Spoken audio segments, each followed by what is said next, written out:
You are about to enter the Red and Rev Sports Show experience. Get ready for some real sports talk from some real sports fans who were real sports athletes who have sports knowledge.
What's up? What's up, everybody?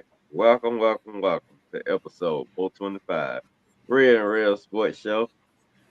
Well, you have to forgive one of our co-hosts to this morning. He may not be with us. He might pop in, but we doubt it, because he's celebrating his honeymoon. We want to issue a congratulations to our co-host, the good Dr. Reverend Michael Clayton Harris, who was wed on yesterday. Congratulations, Real, on your wedding, man. With you and your bride. Much happiness. Congratulations to you, Miss Harris, on your new daughter-in-law. I know you are very happy. So just want to give a shout out to our co-host, Real, who got married on yesterday. Congratulations, Real. And what do we got going on today? Well, we got conference finals of the NBA in full effect. We got coaching changes already in the NBA, Super Bowl announcements. We got OTAs cranking up. We got suspensions, violations, all of the above. It's episode 425, Red and Red Sports Show with your boys Coach and your boy HO and your boy Red. Bringing it to you live, baby. Let's go. All right. Good morning, everybody, and welcome to the Red and Red Sports Show. We are all three here live from the A to T L L show. Charlie. Give me real sports talk. We're real Now, sports athletes who are real sports fans who have what, gentlemen? Real sports Sports knowledge. knowledge. We know sports. And as Red said, our esteemed co-host is out today because our great co-host, the great Dr. Reverend Sports Dr. Michael Harris, was wed on yesterday in Pennsylvania. We want to say congratulations to him and his bride Val on their uh, ceremony, and it was a great ceremony. If you didn't see it, well, there's plenty of pictures. His mama Harris got plenty of pictures for you to look at. So, hey, take a good look at it and enjoy. And we want to say, like I said, congratulating to him. Like I said, we got Red said we got plenty of sports to talk about. Let me get the number out the way. Number 425. The number 425 is, and this was pretty easy. It goes to a guy who is considered the greatest reliever in Major League Baseball history by many people.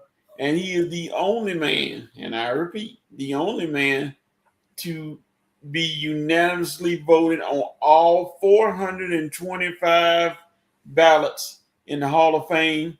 And that is one New York Yankee, Mario Rivera, entered the Sandman. He is our number 425. He is on everybody's ballot. He was voted in unanimously by the Hall of Fame. They only got to do that. So that is our number 425, Mariano Rivera. All right. How are you guys doing on this? Well, I guess you say gloomy Saturday, no sun right now, but it's what it is. What's going on today, you guys? HO, how you feel, man?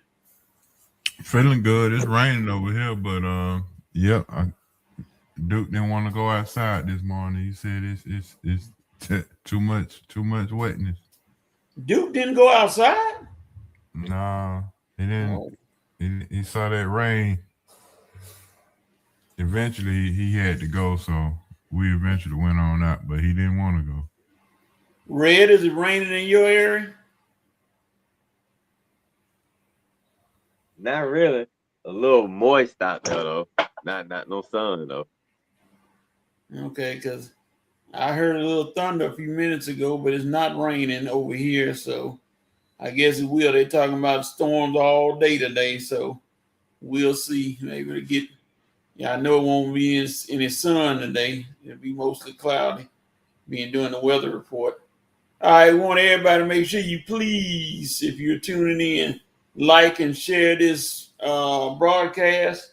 Let somebody know who hadn't been a part of the show, introduce them to the show, and maybe they'll stay on and they'll like what's going on. We want to say also welcome to the Reverend Night Nation. We got a few people chiming in today.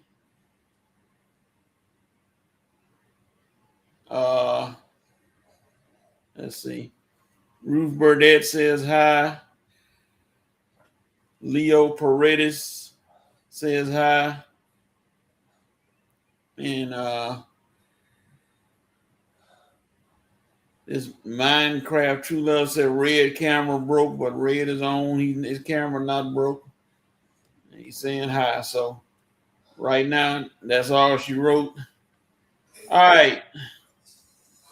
We're gonna keep the show going. Eat real quickly. We're gonna move it right along. Jump into dope, nope, and coat. What you like, what you didn't like, and what you got to deal with. All right, Red. What's your dope moment for the day or the week? My dope moment goes to Ron Acuna uh, for his slide the other day.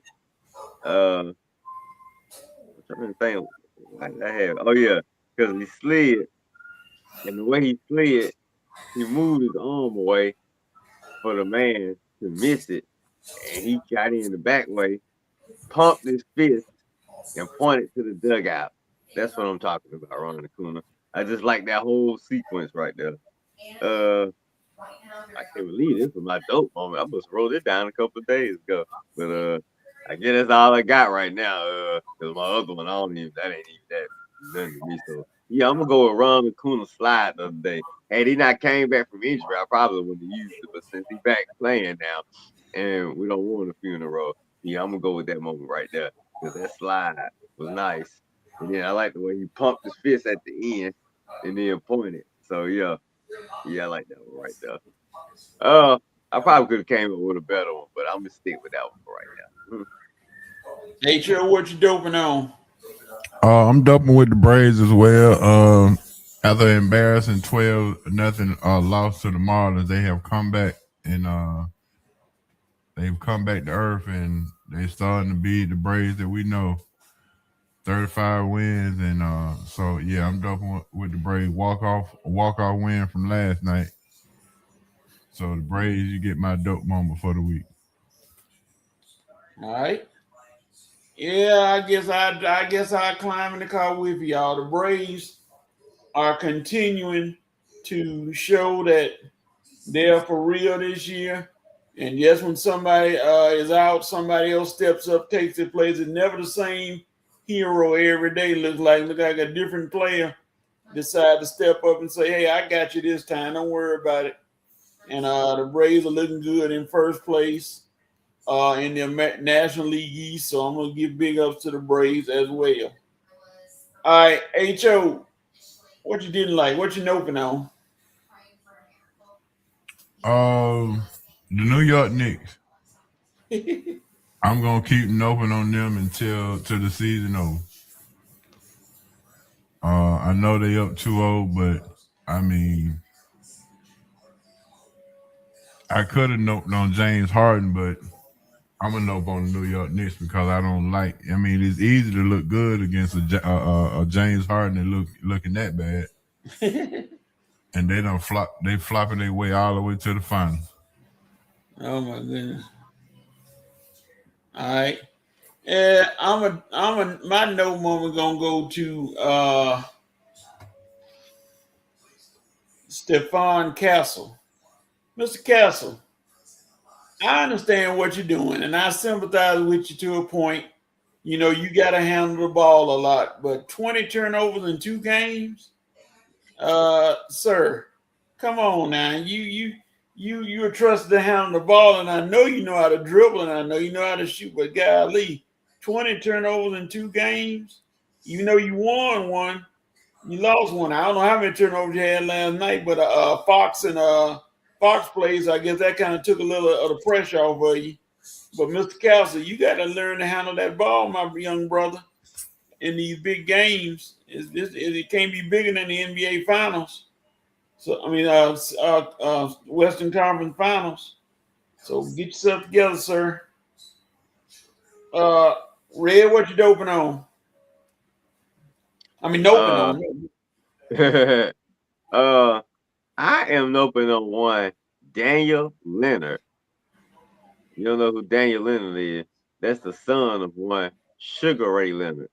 Uh-oh. Uh, dude, what in the world are you doing getting arrested at your father's house for trespassing? I mean, come on, man. If your father say stay away or you know you ain't allowed that, come on, you just embarrassing yourself, embarrassing the family, and then you had a restraining order out on you, so you know what the deal was. Come on, Daniel. Now this is unnecessary. unnecessary negative press for the family. So if you was already in the doghouse, I doubt this make it any better, Daniel. So my note moment goes to Daniel Leonard for continuing to stay in the Leonard family doghouse. What is going on with him? I have no idea.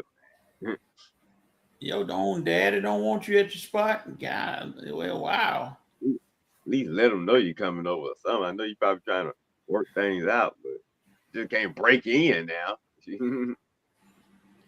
Yeah. All right. Let's see. Monique says hi. Hi, Monique. Good morning, Monique. All right. My cope moment. I'm coping with Kenny Atkinson and James Harden. Y'all gonna have to answer a lot of questions over the next few days if something doesn't change.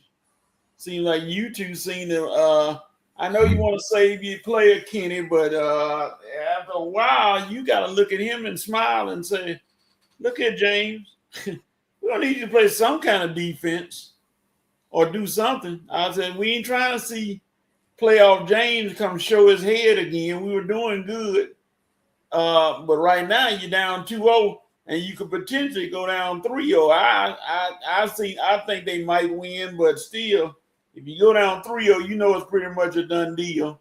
And the Knicks are moving on. So those two, y'all need to get yourself together. All right, HO, what you got? What you coping with? It's right around the corner. Football season is upon us, and the Falcons schedule came out, and I'm coping with the fact that we got 3 straight national televised TV games. And that's either going to put more pressure on the coaching or it's going to put more talk about Atlanta sports. It's going to do one or the other. And I hope we come out on top and gain more respect by being on national TV 3 straight weeks. Let's go Falcons. But I'm coping with the fact that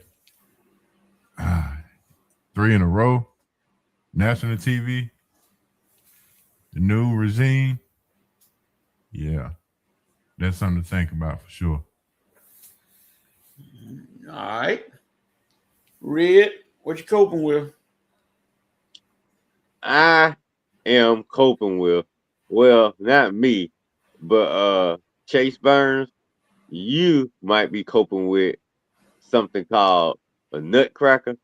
You know, next time, Chase, you go out to the mound without your cup on, just remember that baseball travel a long way, buddy. And if you want to be on that mound without your cup on, whew, I guess crack nuts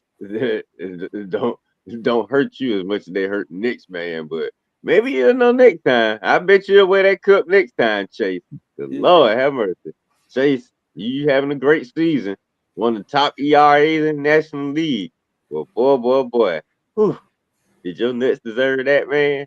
I mean, whew, 90 miles per hour right off where the sun don't shine, Chase. Man, they don't create these nut cups for a reason, Chase. Next time, man, where you cup. Because otherwise, next time we're gonna be calling you Nut Cup. Because boy, you look nuts right now for not wearing it. Ooh, oh, Chase, I'm still feeling it right now. Oh God. Oh. And you the pitcher, man. There's usually the pitcher that's delivering the blows. You got blow. Whoa, boy. Anyway, Chase Burns, I'm sure you'll learn your lesson next time and pull Terry Francona. Keep it from laughing himself when talking about it, man. You know you don't mess up as a player when your manager has to keep tickling himself, man. Yeah, boy, that's you get those close calls like that. Like I always say, I have concerns. But you know, I have more concern. You're not able to walk, that's dealing with the growing area. Oh, God. But that's all right. He survived, luckily for him, right now. But all right. Let's see. I don't The know, nation. bro. We need to ask his girlfriend, did he survive? She'll let him know. All right. No dope, no coke from the Rev Night Nation. I know the VP sent a message the other day saying he won't be here. He's on a plane again. The VP is always traveling. He's everywhere. So we're gonna miss the VP. All right. Let's jump to the NBA playoff recap. Let's start out with the first game that we just got through talking about. The Cavaliers and the Knicks. Ho, what? How do you think this series is going to go? Ho, the Cavaliers and the Knicks. Who gets the upper hand in Game 3? James Harden shouldn't even be on the floor, especially in the fourth quarter. And Kenny Atkinson needs to learn how to run a play other than just shoot threes when they up. It's going to go as well as Cleveland can adjust to what they need to do. If Spider Mitchell is your go-to guy, then just let him shoot all the balls and let him create and go in the fourth quarter, especially if you have a lead. The other night they got 22 straight points put on them without a basket. And I think Mitchell touched the ball twice. How is that possible? So it's going to go as much as whatever Cleveland can adjust to is going to go that way. And if they don't adjust, then I see you in Aruba. Not Cancun? Well, that too. Yeah. Either way, they're going to be on vacation. Yeah. All right, Red, what you got? Who wins Game 3 and why? Well, we're going by HO standard. I guess they're gonna be on vacation soon. I don't see them making an adjustment unless you bench James Harden for the rest of the series. Now, if Kenny Atkinson come out and announce that today that James Harden is benched for Game 3, then yeah, they might have a chance.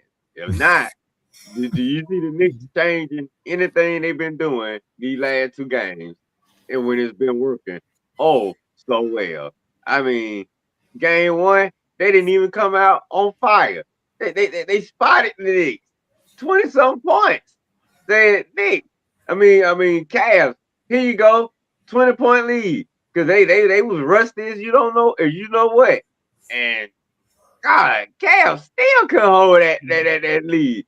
Even with 20-point lead, full court, man, I'm at work coaching HO. I look at the score like, I ain't 37-6. Oh man, I know that game over with. Man, I'm talking on the phone with somebody, they bring up the game. I was like, oh man, Cal won that one, man. That game over with. They like, oh, Red, what you talking about? That game better go to overtime. I thought they were lying. I knew they were lying. I was hoping they were lying. Shoot. Well, guess what, fellas? They weren't lying. I looked at my phone. I saw 1-on-1. I was like, what the F? What I mean? God, Cal. I mean, that was your only chance to steal one to me because, dude, the Knicks have figured you guys out. How you got past the Pistons, I'll never know. How you got past the Pistons, the Raptors, we all want to know.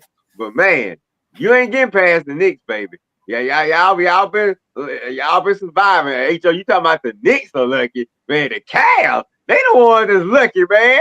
Shoot, the Hawks should have. Oh man, and I was sitting here trying to avoid the Cavs in round 1. That's who we should have played in round 1. The doggone Cavs. Man, I'm sure somebody on the Hawks could have exploited James Harden, and maybe the Cavs will be going through this embarrassment right now. Well, like you say, the deeper you go in the playoffs, the more embarrassed you are when you become exposed. And exposed, you have become, Cleveland. because everybody has figured James Harden out right now. It ain't a soul in America that don't know what to do when you see Harden on the floor come playoff time. Maybe now you may not give him the first round, may not give him the second round, but I bet you, baby, you gonna get him in that conference finals, and that is what's happening right now. Coach Ho, I am taking the Knicks to sweep this thing right on out, especially if they win tonight. If they win tonight, it is over with. Sweep, it's gonna be over with Monday. It's gonna be a 4-game sweep. Thanks for coming. Sweep around my right front door.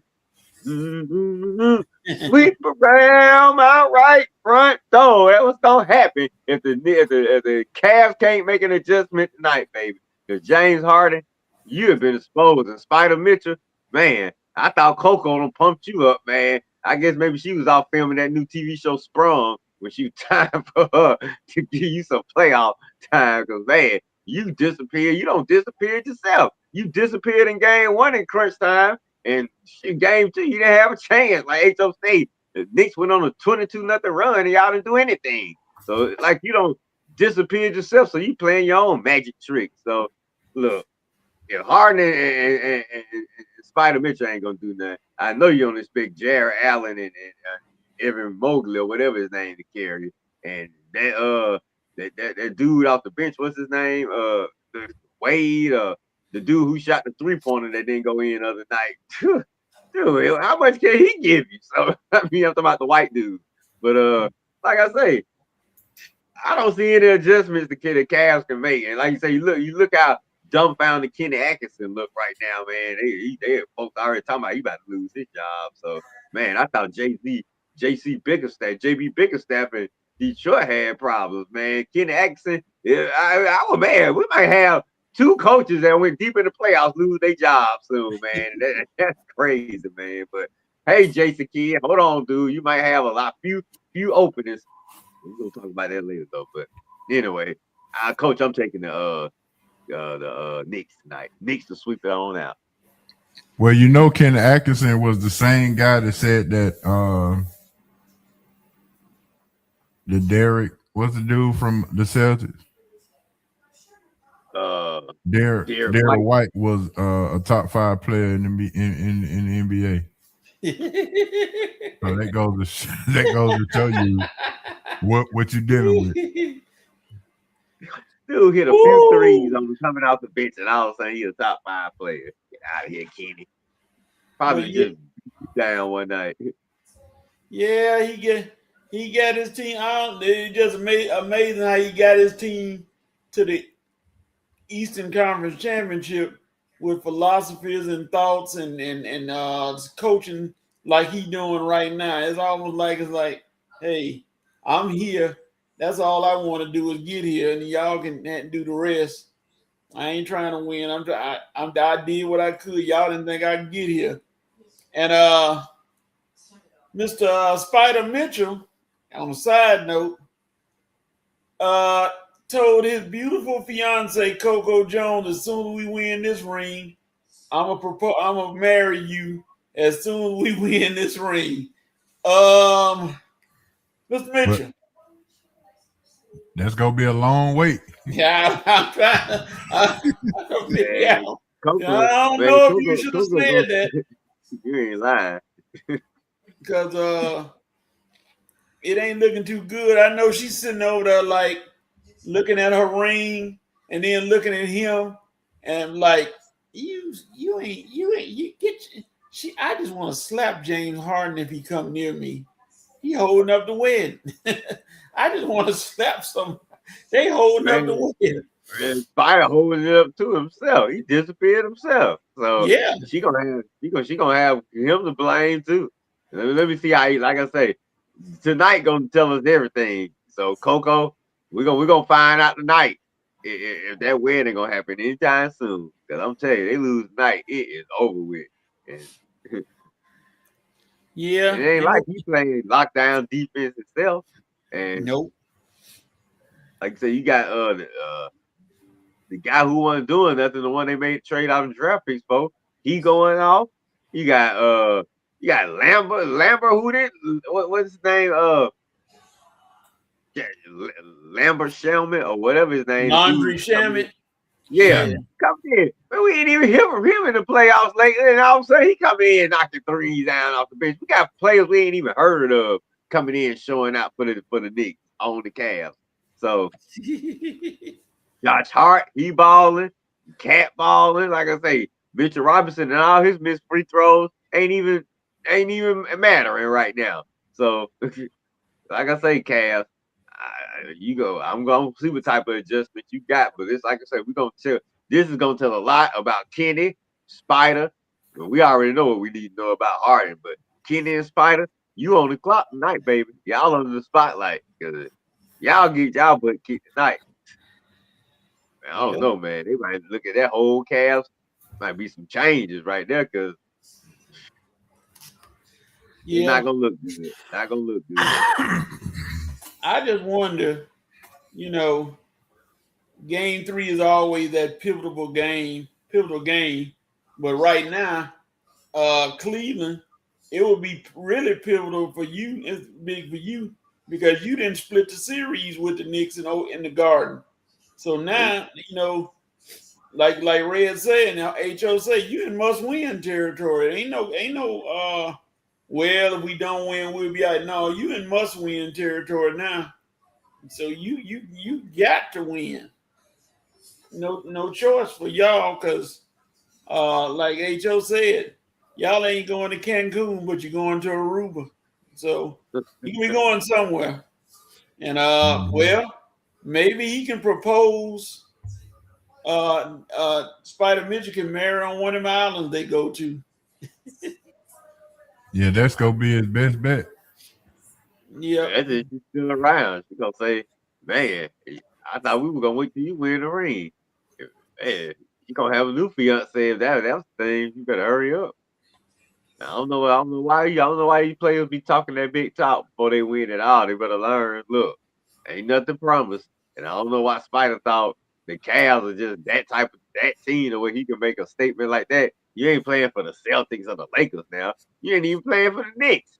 You playing for the Cavs, man. You can't make a statement like that to the Cavs winning. That's a Cleveland team, man. Cleveland teams don't usually win it like that. They usually teams that have good regular seasons and blow it in the playoffs. So that's why I say, Donovan, maybe shouldn't have made a statement like that until you were actually, maybe at least wait till you get to the NBA Finals and then you come out and say, well, I told her, you know what I'm saying, that we're gonna get married till I get the ring. But at least if you're in the finals, you can do something about it.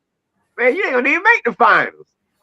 Possibly you gonna win tonight. So I don't know. Like Coach say, man, maybe you should have thought about that statement before you made it. All right. Let's see. Joe Black says, "What up, guys? What's going on, Joe Black? Glad to hear from you today, sir. Appreciate it. To the next game, which has played as game 3 and had a very interesting showing last night. The Thunder and the Spurs, as the Thunder took back home court advantage by beating the Spurs last night by 15, which was a really kind of a weird game. The Spurs went up 15-0, but they lost by 15. So in all that weirdness, Red, what's your assessment of the game? Is this one going 7, or do the Thunder seize the big advantage in the series by winning game 3? Oh, well, that's another game where the next game is gonna answer all those questions. And like you say, they started the game, went up by 15, lost by 15, and had 15 turnovers. So I guess 15 was just an unlucky number for San Antonio on Friday night. They made 15 3-pointers. That was some good news, but it didn't really help much. But like I say, this one has a possibility of going 7 games more so than the other series. Because if the Spurs can tie it up tonight, then even if OKC came back and won game 5 at home, we could still see San Antonio coming back and winning game 6 to stave off elimination. Like I said, it all just depends on what type of game Wemby have. I mean, he went off in game 1 and seemed like OKC made an adjustment. Chet was a little more aggressive, and some of the other guys, Harkenstein. Sorry, y'all. Playing with now, he didn't really do too much the other night, but Chet definitely more aggressive. Oh, and the other, not the first Jalen Williams, but the second Jalen Williams. He's been playing more aggressive. So, like I say, you still get physical play out there, even down the guy. But the Spurs, they're gonna have to make an adjustment. Cause like I say, Wemby went off for a 41 piece the other night. They only had 26, and you didn't get much from Fox, just 15, 1 to 6 from 3. Castle 14, and your bitch didn't give you nothing in the last game. So, and then the game 2, pretty much the same. So, like I say, San Antonio gonna have to get a little bit more production from the bench, and because OKC bench, I mean, they giving you production. You're getting double figures from Holgren and Shea. Then you're getting double figures off the bench from, like I say, the second Jay Williams, Caruso, McLean coming in, giving 24. Wallace, Case and Wallace coming in. Like I say, you get double figures from 4 guys off the bench and double figures from 2 and 3 guys in the starting lineup. And the Spurs, you ain't getting that. You only getting double figures from the starting lineup. So, like I say, you're gonna have to even this series out with your play San Antonio. You're gonna have to adjust properly. Wemby gonna have to play a little bit more dominant than you have. Like you say, Castle, you're gonna have to stop with the silly turnovers. I know Dylan Harper was shaking up the other night. I'm not sure if he's gonna play the next game, but San Antonio, you still gonna have to get some more production from the bench. I mean, you still got guys on the bench that can come in and help out. I mean, so like I say, it's all gonna be a matter of who won it. Because like I say, game 4 is definitely gonna be pivotal. I guess game 4 is gonna be Sunday. So it's gonna be one pivotal game, San Antonio. You don't want to go down 3-1. So if the Spurs can win on Sunday, it'll be a series. If they lose, they might be down. It might be a gentleman's sweep out in 5, and that's something we didn't anticipate going into the series. So come on, San Antonio, make it a series, man. Don't just let OKC just beat you up like that. Besides, I don't want them that fresh for the Knicks. All right. HO, what you got? I think it's gonna go 7. This is 2 young coaches trying to make their name in the NBA.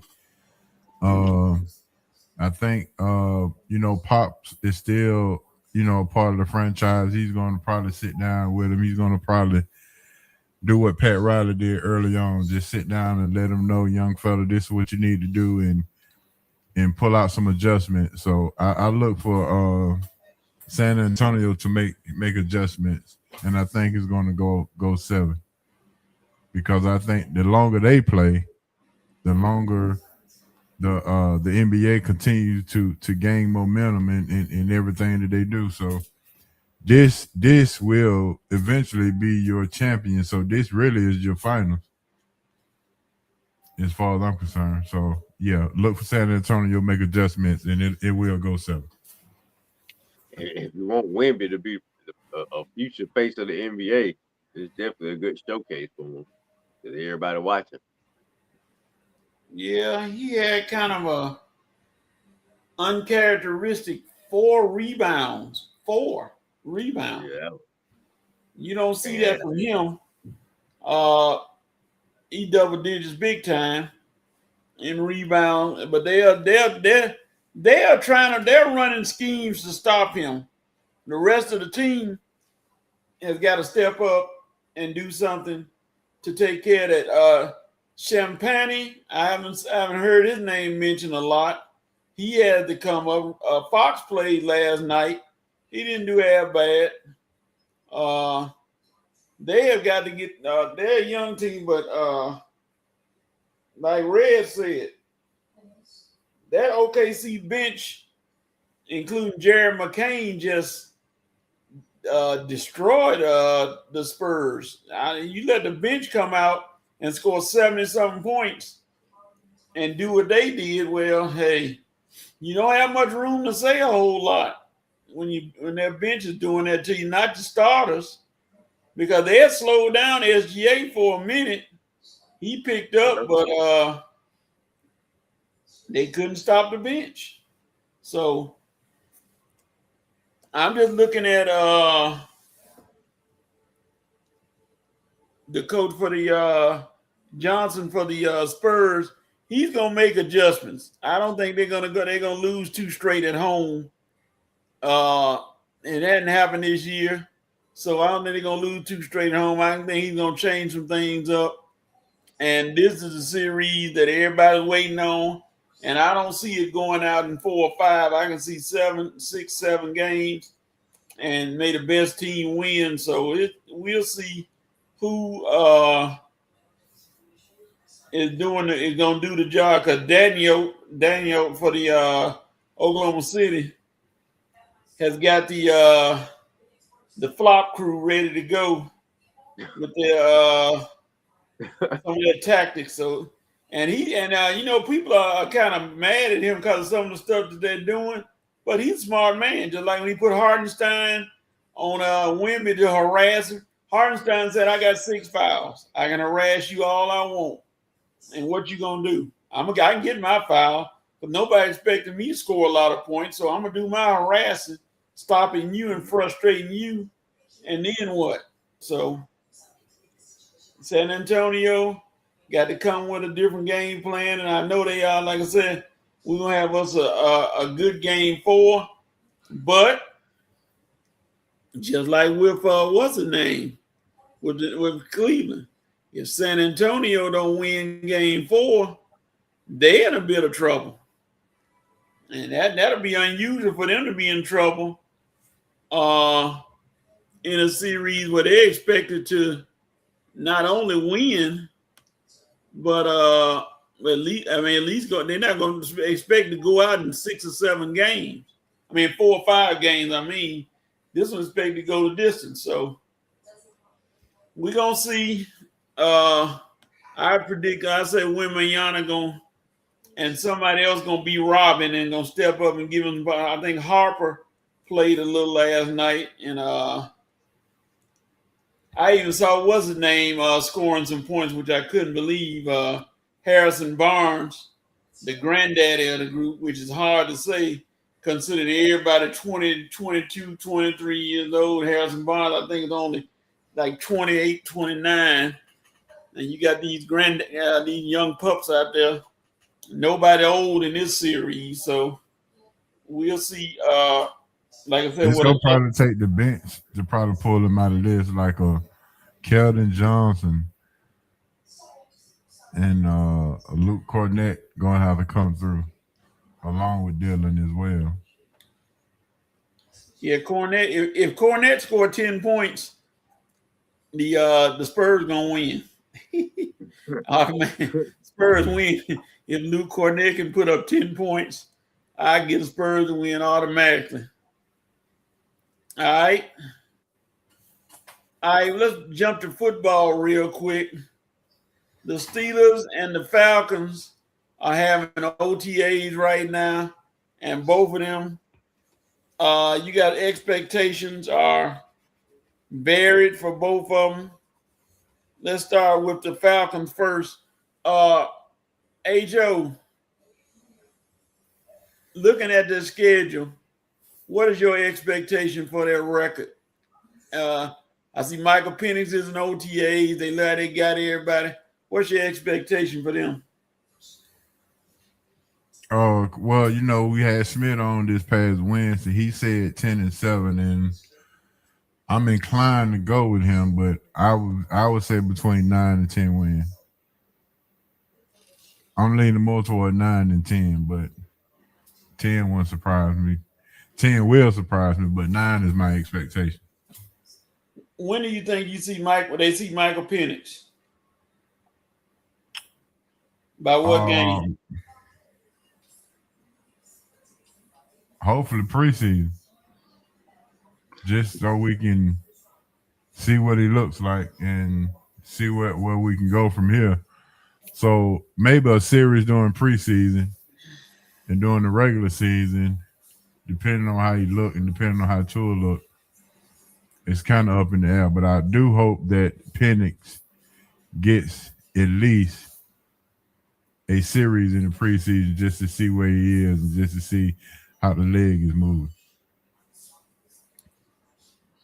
All right. Joe Black. Joe Black said, it's a miracle Penix took a snap on the center. Raheem was wrong. I guess he's saying Raheem was wrong about the timetable for Penix coming back. And Penix is progressing earlier than everybody thought. So I think he meant that Penix don't like to be on the center, and that's why he always in the shotgun. Okay. All right.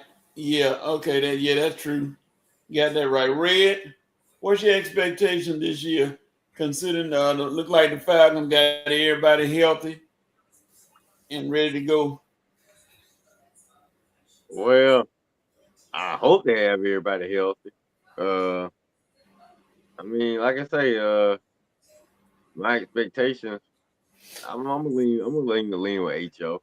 Like I say, I've been super positive the last few years. They ain't really got me nowhere, so I guess I'm gonna be more realistic on the probably wait and see couch. And yeah, I'm gonna go with 9, 10 wins, more 9, especially because I'm still not sold on Stefanski, like I say. So, like I say, there's a lot of pieces on the Falcons that still got to prove it to me. But 9, 10 wins sound about right. Like I say, hopefully we'll have a legit quarterback competition, so we can actually see what we got in the position. But I'm with HO, man. Like I say, when your quarterback position is so unstable, it's kind of hard to pinpoint how you really gonna do and how everything fit together because it all starts with the quarterback. And right now, we hoping to have a competition. We don't even know we're gonna have a competition because one of the guys may not even be healthy and ready to go. Like HO said, he hoped to have him back for the preseason. But do you think you're gonna have him back for the preseason? Like they out on the field now. I guess it looked good, but is he back fully? Is he back at full practice or he just out there working out? You see what I'm saying? They're not gonna tell us everything. And like I said, you got him and Tua splitting reps right now. So like it's just really it's too early to really get a full grasp on what the deal is.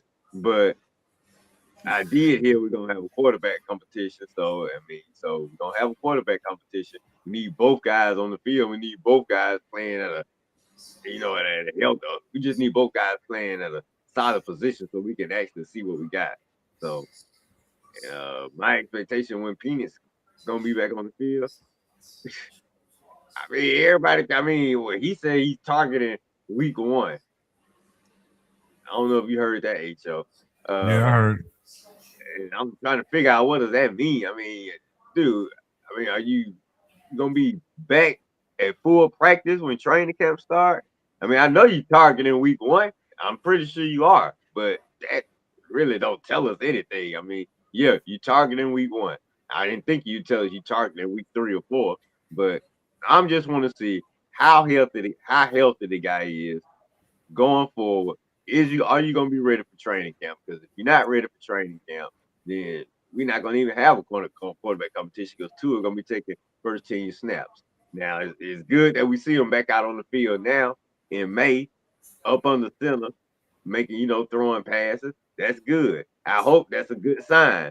So when training camp begins, he'll be ready to go day 1. And then we won't have these questions about is he gonna be ready this date? Is he gonna be ready that date? But if you keep, pinpointing dates and timetables, and then you're not ready at that timetable, then you're gonna just open up, have folks having more and more questions. So, personally, I wish he just wouldn't even give us no time frame. Just say, look, I'm out on the field, I'm back out on the field. I'm working hard, and I'm trying to work hard and get back as soon as I can.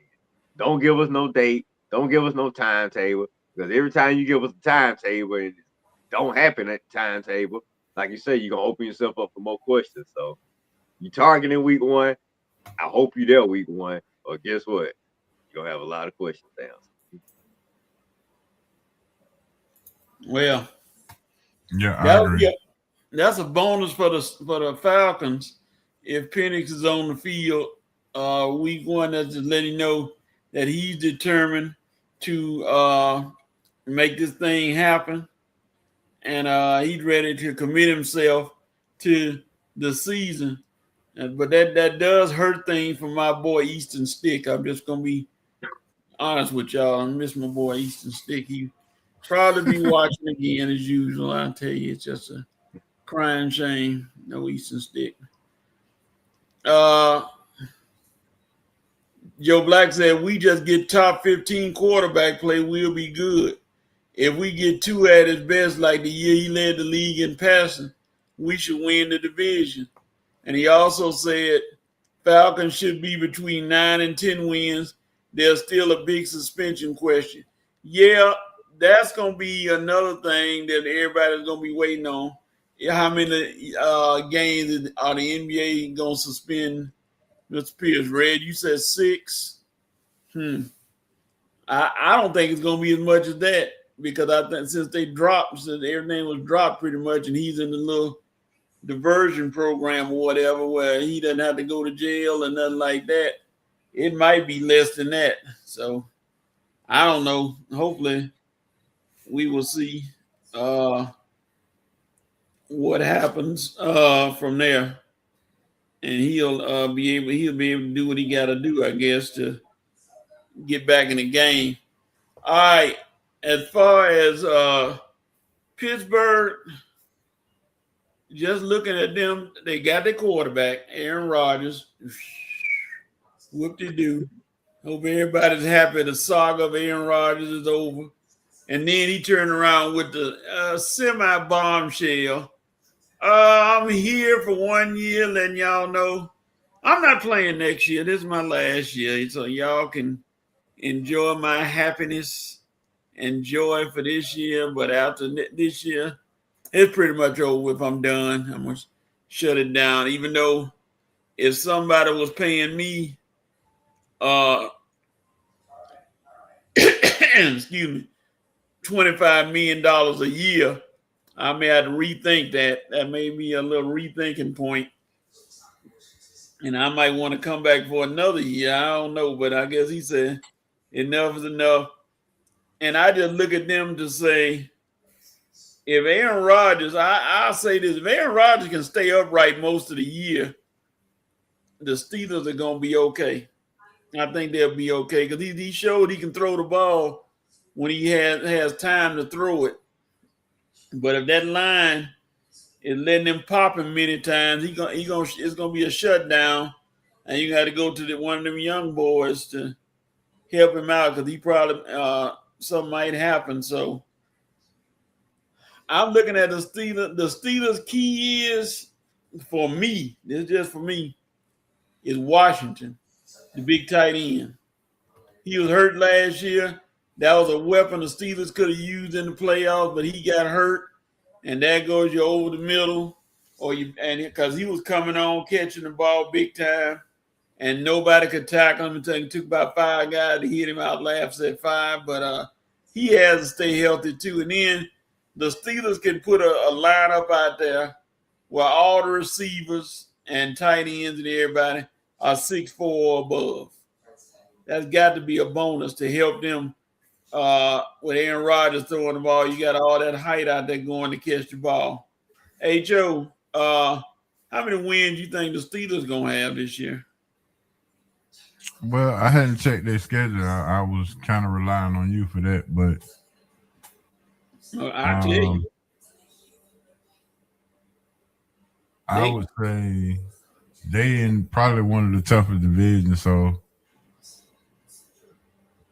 I would say between 8 and 9. I'm just trying to figure out where. Oh, let me go to you, Ray, and then I'm gonna come back with what I got to say. How many wins you think the Steelers could pull off if Uh, healthy? yeah, HO sound about right. That's about what I say, about 8 or 9. I mean, because you got to think. I mean, if we're gonna anticipate Cincinnati being healthy all year long, Baltimore being healthy all year long, that's two teams right there that's probably gonna be battling y'all out. Now, if you ask me right now, if healthy, who I think gonna get the best quarterback play, I probably would go Joe Burrow. I mean, you would think Joe Burrow and Lamar Jackson would have much better seasons if healthy than a 41-year-old Aaron Rodgers, especially when both of those guys need comeback years because neither one made playoffs last year. So like you say, uh, that's what you would anticipate, but you don't think the Steelers are gonna be that far off. They're not gonna be that bad. You still got Mike McCarthy. That's probably why I'm saying 8 or 9. And you still got Aaron Rodgers. Uh, they still capable of playing, giving you solid performances, but it's gonna be better than Cincinnati and their arsenal, or is it gonna be better than the Baltimore Ravens and their arsenal? Man, I mean, they were. I mean, something catastrophic will have to happen to both of those teams again for the Steelers to have, to me, be approaching the 11 or 12 win category. 10, maybe, just depending on how things, work out. And like I say, what you get from your defense. You did upgrade in the receiver department. I like the trade for the guy from the Colts. I like the Jeremy Bernard pick in the draft.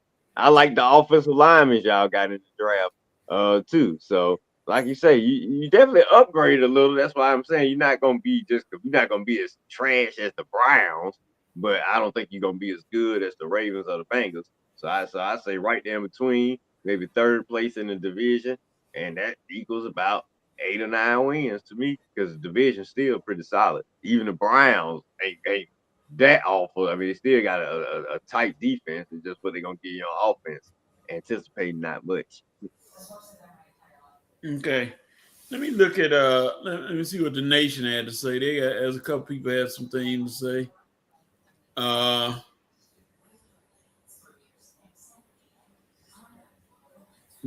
uh Joe Black said I agree, Red 6 should be max. That was about the 6 suspension. wins. Oh, but that's for the suspension. And then he talked about the Aaron Rodgers farewell to it. So Yeah. I look at Baltimore. Well, Baltimore is always a threat, and I think Lamar Jackson,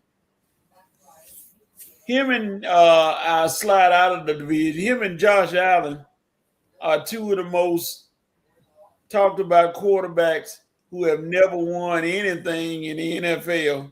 Period. And I don't know when one of them gonna break through. I don't really care, but I guess one of them it'll be about time for them to break through and get to the Super Bowl. I guess. But every year they always talk about, oh, these two are so great, blah, blah, blah, blah, blah, blah, blah, blah, blah, blah, blah, blah, blah.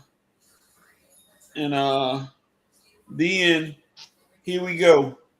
You get there to the playoffs, the chokehold starts. And then you start looking crazy, pointing at each other. So I tell you, those two always got something going on when it's time for playoff time. The Steelers are always Mike McCarthy is they say you're a quarterback whisperer. And then him and Aaron Rodgers got history together. So you got to factor that in. They worked together before and they won together before. Matter of fact, they actually beat the Steelers to win a Super Bowl. So it's going to be interesting to see how those guys work together. And the Steelers made improvements on defense. Cincinnati, every time I think of Cincinnati, I think of defense. Have they done enough on defense? You got rid of your best defensive player, and you supposedly added some players, but I always look at that defense. They score 40, give up 50. So I don't trust until they show me they can stop somebody. I still don't trust Cincinnati to be that big a factor. This might be the year. Joe Burrow is always, as long as he's healthy and he got those two wideouts, he's always gonna be keep them in the mix because he's one of the best quarterbacks in the league. But their defense is gonna be the key to them. If they can stop people, Cincinnati, that like I said, they're predicting big things from them this year. So we'll see. So will the Steelers make the playoffs? Like I said, as long as Aaron Rodgers is upright, I give him a puncher's chance. But if that line doesn't hold up, then they start fighting injuries, and that's a different story. Cleveland, Joe Black said Cleveland is still Cleveland. Baltimore has the first-time head coach. You never know. That's going to be a key too. If Baltimore's coach doesn't figure out he got a cheat code in the backfield and run him 20-something times a game in Derrick Henry, then they're not going to win anything. Keep trying to depend on, what's his name? Lamar Jackson do all the heavy lifting when you got a guy like Derrick Henry back there running the ball and running over people. So, excuse me, you got to use that cat. Anthony Corris, good morning, Anthony. Anthony said, I forgot the Bengals were a team. Mm-hmm. All right. And Joe Black said, I think the AFC North is up for grabs. Well, it is.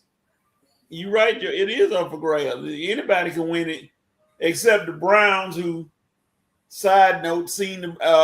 Shador has fallen to number 2, so they say, because I'm hearing reports that Deshaun Watson is the head dog in charge.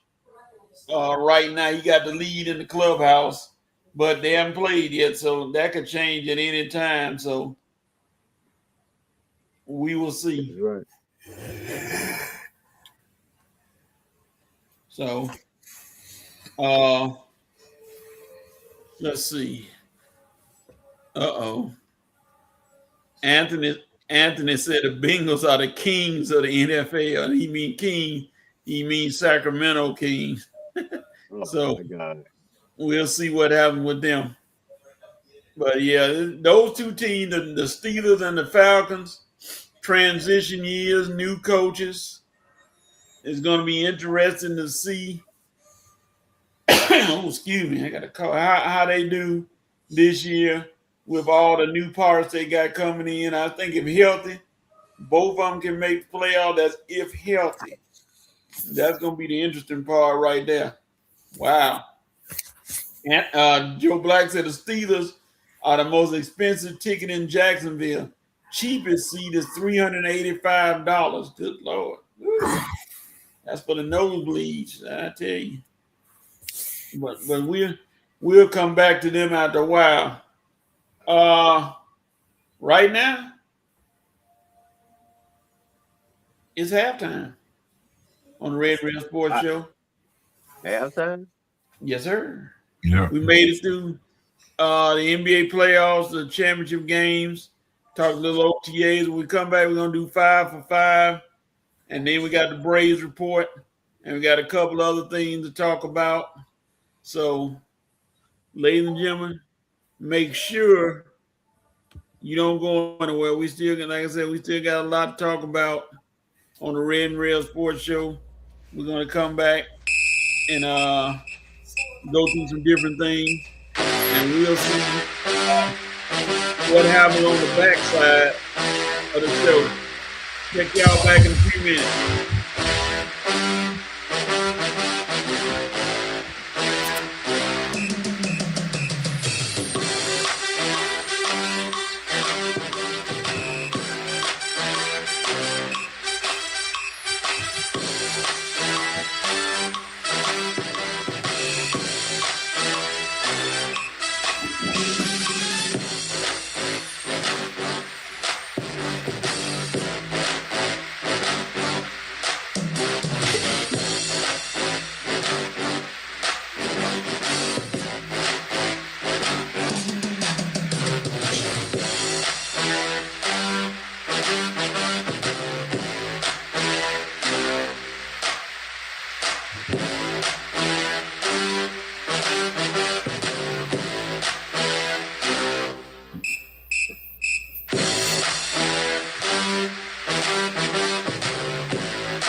I'm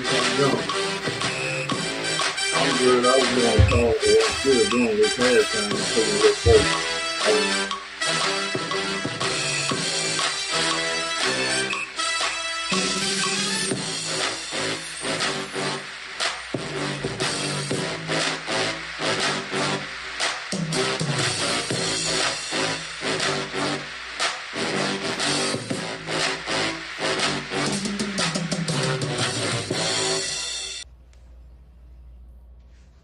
All right.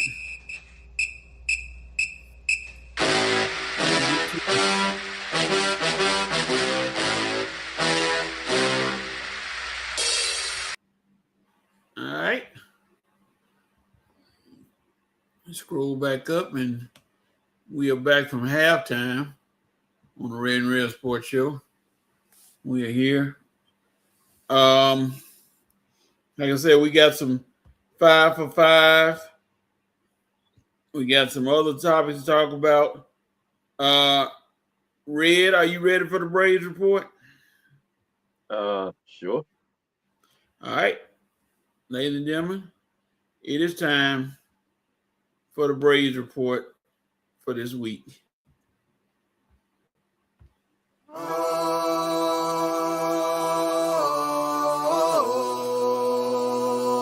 It's game time.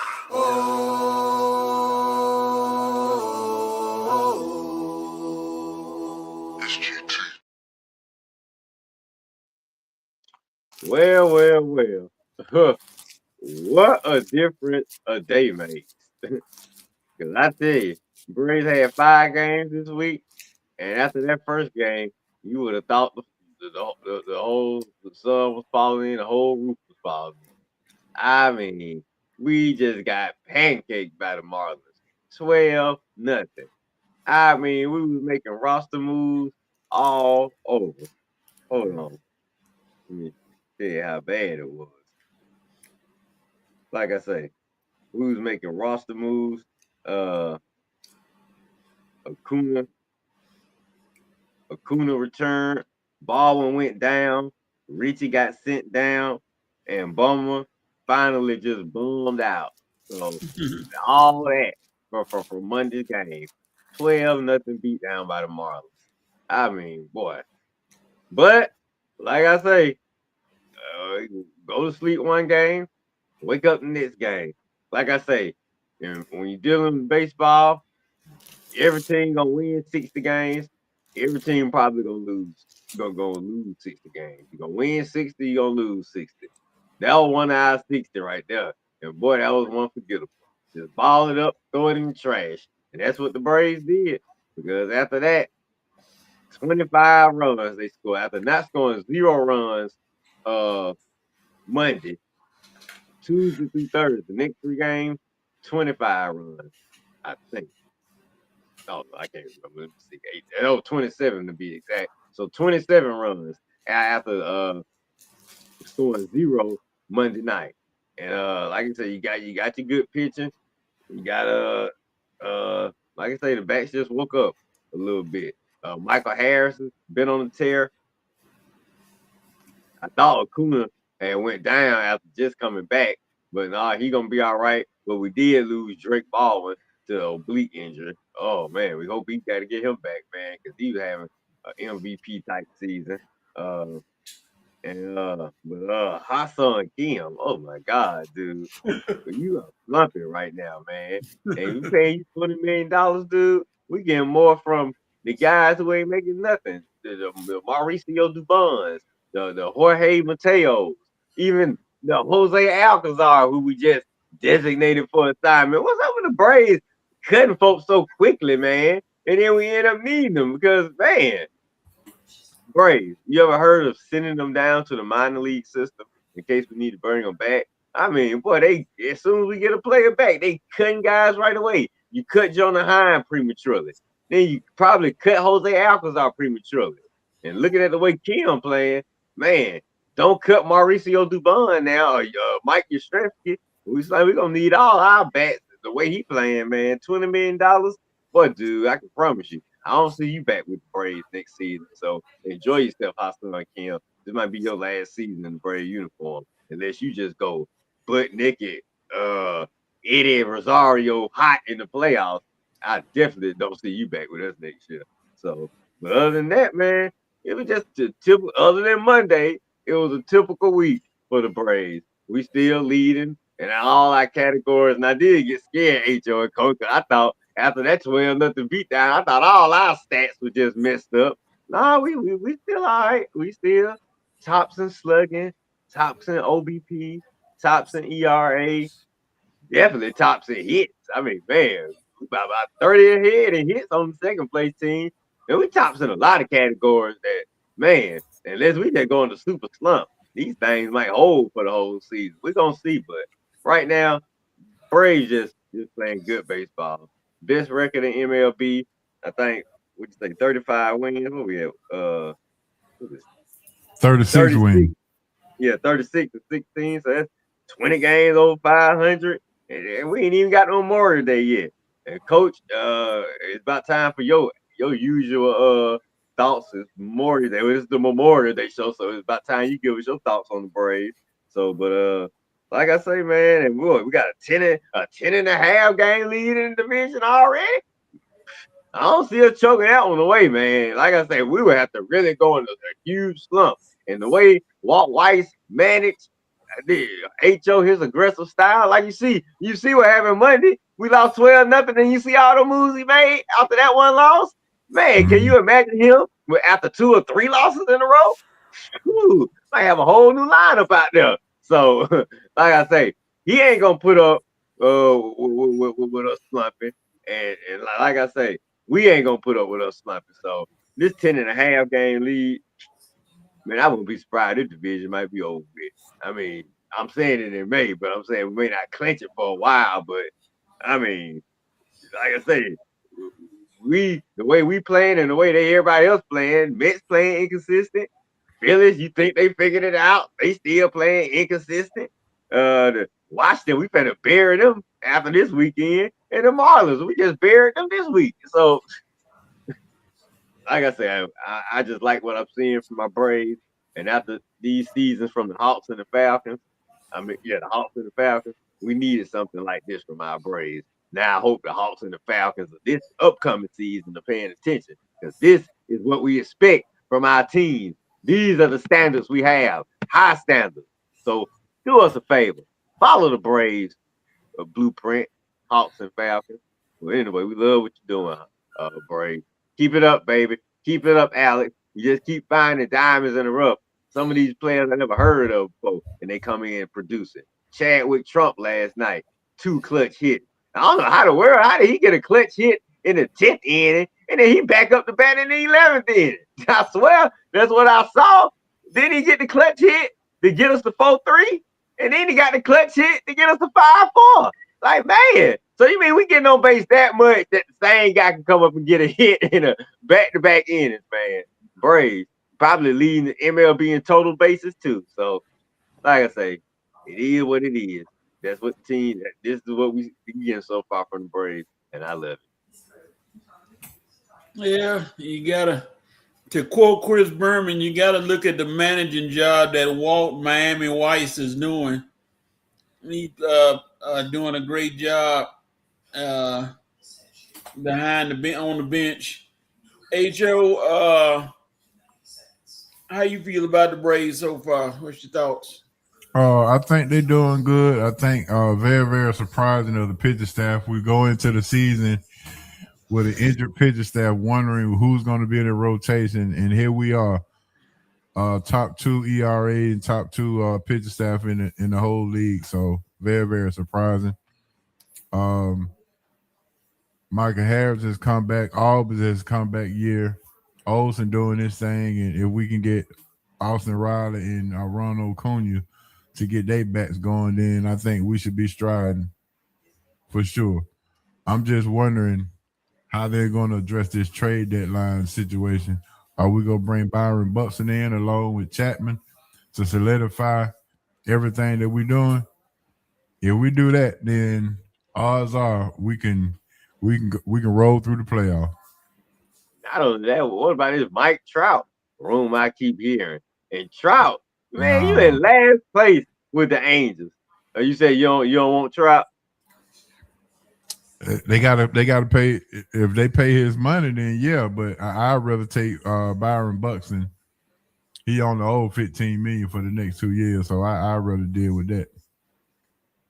Well, I tell you this, Alex, there's no way you should make a move, man. I mean, you see what you got now, you already know we gonna be in contention. So you had definitely better be getting some type of moves ready, man. Yeah, you can make just 1 or 2 moves like HO said. That'll put us over the top. Add one more back to the lineup. Add one more strong arm to the bullpen. Dude, even find one more starter to go to the rotation, and that's gonna be it right now. We had to put us over the top. So adding anything, if you add all 3, if you go out and get a bat, bullpen arm, and a starting pitcher, well, man, I definitely know we're gonna win it all. Even if you just add a bat to the lineup or another bullpen arm, I say we might be all right. So yeah, Alex, you know what you got to do now. It's your time to close the deal. You started the deal with the moves you made. Now it's time to close it because now you know what type of team you have now. You got a competing team. You got a solid team. You got a team that's gonna be ready for another run. So yeah, just don't, be aggressive come trade deadline because you know the other teams are. That's what I'm saying. You don't want other teams that's competing with us to go get some of the moves, make some of the moves that we should have made. Yeah, I think I think HO, you said it. Chris Sale is the heist of the century for what they got him for. You know what I mean? He continues to be just lights out for the Braves. They finally gave him some run support in his last outing. Yeah, they did. Otherwise, he should be at 10 wins at this point. Should be. Yeah, he came on and he continued to be solid. I mean, just outstanding. If we can get the other pitchers to come on like him, it's a done deal. They can lock it up and go on and get this thing over with quick because Sale gave up the 1 run the other day and he was like, okay, that's it. Y'all, that's enough. And like I said, the offense gave him some run support and he stepped up and said, I got it for the rest of the way. And he shut down, what's the name, the team. So, hey, the Braves are looking good. We don't want anything to slow them down, please, because they, like I said, they're on top of the division, try to keep that lead. And I think they can keep that lead the rest of the year. They're going to have some competition, of course. They're going to have some teams coming at them, like the Cubs, Dodgers, Padres, etc. But in the division, I think they go and take this thing and go and put it out. Stop the press. Stop the press, Red and HO. I see a surprise that just popped up. What's going on? Oh, Lord. Look at here. Look at here. Look at here. The introduction to the new family, to the new member of the family. How you doing? Thank you. What's going on, fellas? I'm glad to officially introduce, I can say now, my better half, Dr. Valerie Harris. Now, we tied the knot last night here in Columbia, Maryland, and on Coach's request, saying I had to make the introduction. We're here today. So what do you want to say, Val? Hello. It's great to be a part of the family. Thank you for how you've been taking care of him. And I'm glad to be among you. So thank you. Look here, Dr. Valerie Harris. We want to congratulate you both. And let me tell you something. You are officially ordained as our sister in the Red and Rail Sports Show. You are in. We're going to take care of you like our sister. Thank you. And during the football season, I know your husband going to tell you, you are welcome to come to Longhorns when he comes to Longhorns for our annual bet. He'll tell you about later on in the year You are official, but congratulations, boy. I saw the shirt. What's that, Red? No, I was saying, well, actually, I owe you and Red Longhorns since I wasn't on my P's and Q's with the wins losses. So I hadn't forgotten about that. We'll actually be in Atlanta, not this week coming, but the following week. So if y'all have some availability, I'll make good on those Longhorns the first full week in June. Okay. No problem. I guess y'all heard. Yeah, we hadn't forgot. You may have forgot, but we hadn't forgot. I'm just playing. No, we not caring about that. And like I said, I saw the ceremony. I was on my way, but I couldn't get there. My plane got delayed. No, all jokes aside, we're hoping to kind of schedule something on the fly because we'll be there for a full week. So if we're able to put that in place, man, definitely we're going to extend an invitation to the Rev and Rev Sports Show family. Hopefully we can get something together in about 2 weeks because I just woke up this morning and realized that she's born and raised in Atlanta, Red. And I know I have a huge family in Atlanta that didn't get to witness what took place. And I want to do something in Atlanta so we can try to invite people to come and share. And for some people who haven't met Dr. Val to get a chance to meet her. Okay. I have a question for Dr. Val. Yes, sir. I know you know the Lord, but how much do you know about sports?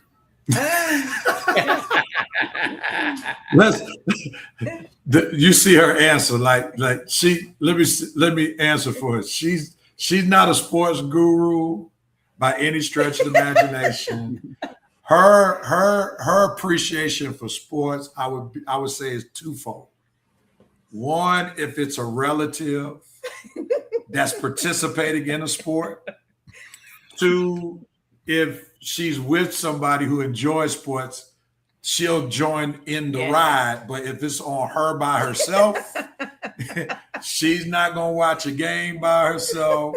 She's not going to go to a game by herself. But I will say, she never gives me any flack about coming with me to a game. Never give me any flack if we're going out and I'm watching the game. So this is why we made it this far. So you are a supportive sports fan. Never gets in the way of me doing my sports show. Doesn't get in the way of me doing my stuff in the Coatesville. So she's cool in those areas. Awesome. Okay, so like I said, I saw the many extensive pictures. And tell your mom thank you for putting all the pictures on Facebook. We saw the extensive pictures of the ceremony and everything. Looked like the picture of the kids looked like it lasted about 2 hours, but we're not going to discuss that either. We're going to go into that. But you all, it's like we always say, it's good when two people find each other and are blessed to be with each other. And you all look like you are made for each other. Your families love each other, and y'all gonna love on each other, and we gonna love on y'all. And like I said, Dr. Val, you are our sister now. So anytime you need anything, you can turn to us, and we'll make sure that we work it out. And like I said, looking forward to meeting you and seeing everybody. And Rev, I know Mama Harris is tired. I know is she up? Well, she's staying somewhere else. We're at a different hotel, so she may be heading back to Coatesville as we speak right now, because I'm sure it's around checkout time where she is. We're not going back till tomorrow morning. So, okay, yeah. And let me just say, I see. Thanks, Joe Black. Thanks, Anthony, for your congratulations. Truly appreciate you. Thank you. But we're just popping on, man. We didn't want to stop your flow because I wouldn't be of much help to the show because I haven't really watched any basketball, any sports. Besides the Braves, that's the only thing I've been paying attention to. Go Braves!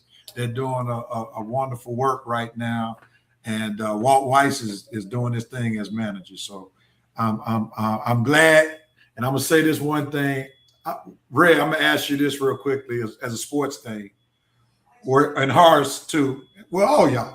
Let me just because all y'all like the Braves. Were y'all getting a little nervous when the Braves league got cut to 7 and the Phillies won that winning streak? No, No. not really. And Okay. I didn't think the Braves were gonna slump this much. I think division race is over with. Oh yeah, I can see that now. And even Coach would probably have to say that since he always has set the Memorial Day standard, and we're 2 days away from Memorial Day. So I think this past week probably solidified the division, because if the Phillies had a chance to come back, this would have been their chance, especially when Drake Baldwin goes down, Acuna's still hampered, so yeah, it's pretty much a wrap. Now,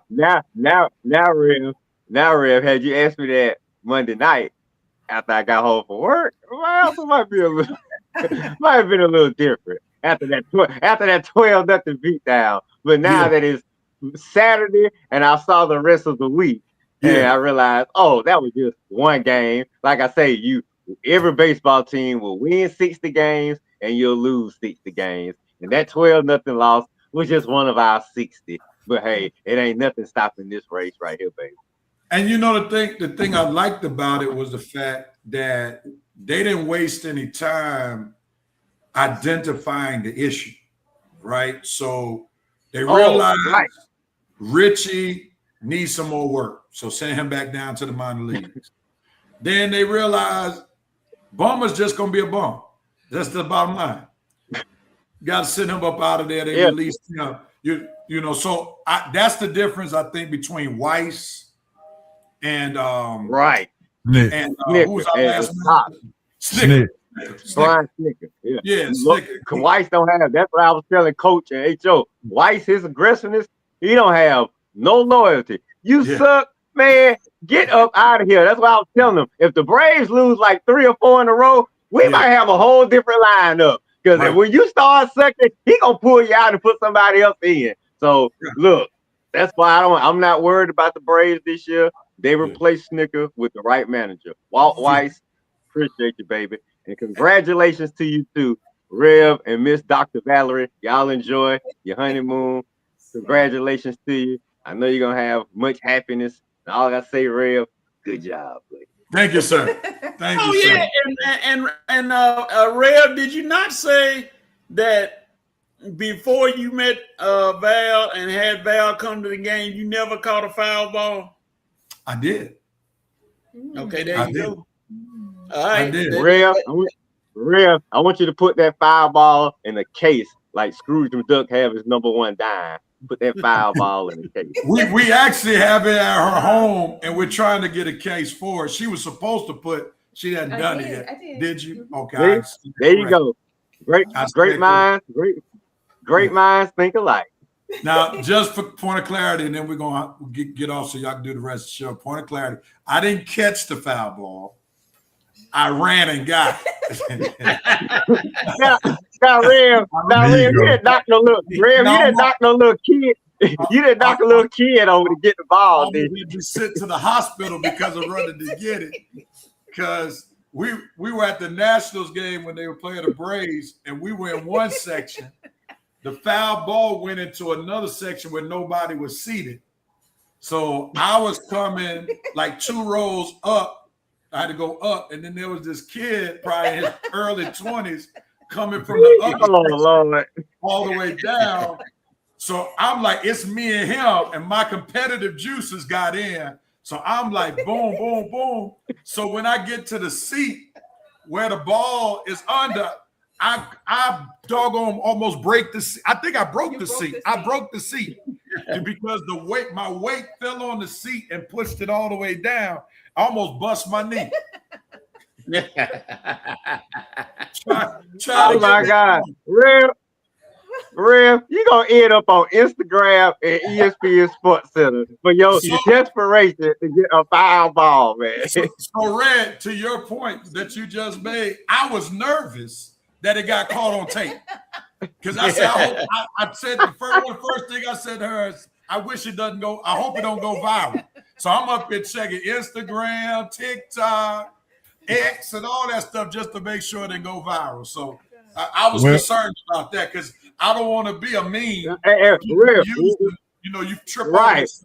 and folk using me. What a week this would have been for you to become a meme and you get married in the same week. What a great start Miss Valerie would have had, man. For sure. Well, Rev, I would say this. This could be your next sermon. Use that foul ball example as a way that you caught your wife. Uh-oh. You got to tease it out a little bit more. Yeah. You was running to Dr. Val. You broke everything you could break. And almost.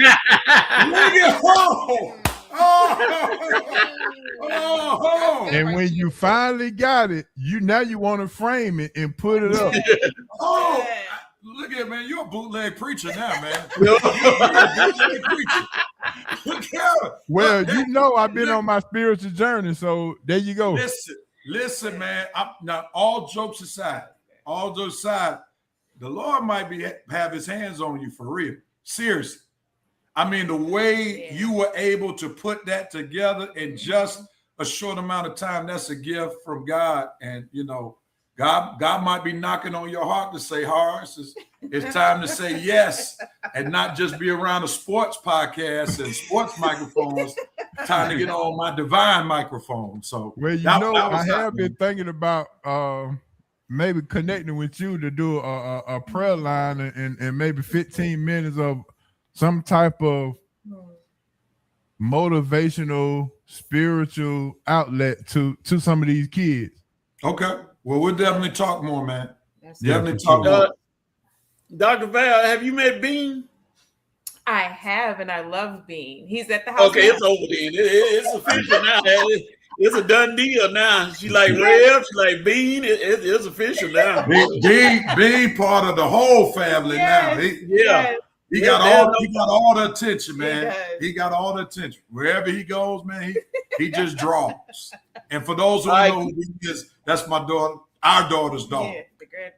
Quick shot, Rev, before you go. Falcons wins. How many? I'm gonna go with 9 because I don't know the quarterback situation. That's the thing that makes me most nervous is the quarterback. Went with 9. I'll go with 9. Hey, Rev, one more thing. If you and H.O. gonna start a podcast for motivational speaking, why don't you start with some of them folks that attended Mays High graduation? That was an advantage. Oh, Lord. I know you. Did you see that, Rev? No, what happened? They had a fight or something? Did they? Oh, it was all over Instagram, man. That's how bad it was. Oh, my gosh. Please go to. Were the graduates fighting? Yes. Check Rev when you get a chance, Rev. Just check on my page. I posted the thing on. All right, man. That's disheartening, man. Yeah, that is. It was very. Matter of fact, I'll tag you in it so you don't have to rush. When you get a chance, you'll see it. All right, man.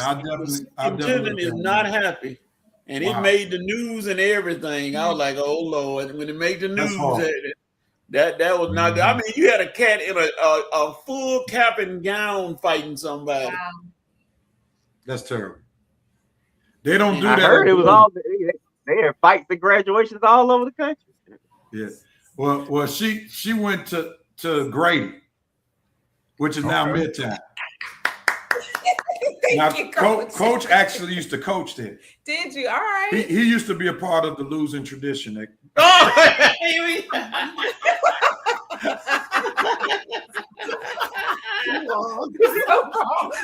Oh Lord, here we go. You see that Atlanta public school guy they clap. All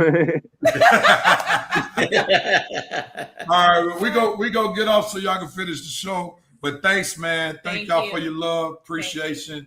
I hope to be back next Saturday. I'll let y'all know. All right. All right. Thank All right. you. All right. Be All right, good. guys. Take care.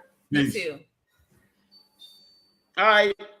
Ladies and gentlemen, that was our esteemed co-host, the Reverend Dr. Harris and his lovely wife, Dr. Valerie. We God bless them. We congratulate them on their nuptials. They are now one, and we hope to be seeing from him and hearing from her. And like I said, she's our sister now. We welcome her to the family with open arms. And there's nothing that we couldn't do for her because she's part of us now. So anyway, congratulations again to the couple. Let me see the nation. Joe Black said, now y'all got me one Longhorn. Let me go get some Wild West shrimp and an outlaw. All right. He said, Anthony Core said, a Red, Wed, and Coach show. Congratulations. That's a good one. And Rev, he said, my gift will be on your phone next week. All right. And he said, Anthony said, May's graduates had more fight than the Cavs. It was sad. Oh, wow. Yeah. That was not good right there. But anyway, we're not going to dwell on the bad. I'm surprised Rev didn't know about it. But okay, he probably been into the Coatesville stuff. But yeah, he'll see it when he go online. Yeah, when he see it, he gonna be disappointed. Because I know they said the superintendent was very ticked off. So I don't know what's gonna happen with Mays. But anyway, we hope that everybody, all parties involved, they got to have more security at those places. I'm sorry. I'm gonna post it. I'm gonna post it in our chat, so I know he'll see it then. So if y'all see it, the video. Yeah, because I didn't see it either. So yeah, post it in the chat. Yeah, a buddy of mine said they don't have enough security at those events. And then Red, I'm gonna get off. And one of your Mays graduates said, yeah, that happened everywhere at all the graduations. And then I called out. I said, no, you are a lie. Because it did not happen at Thero's graduation.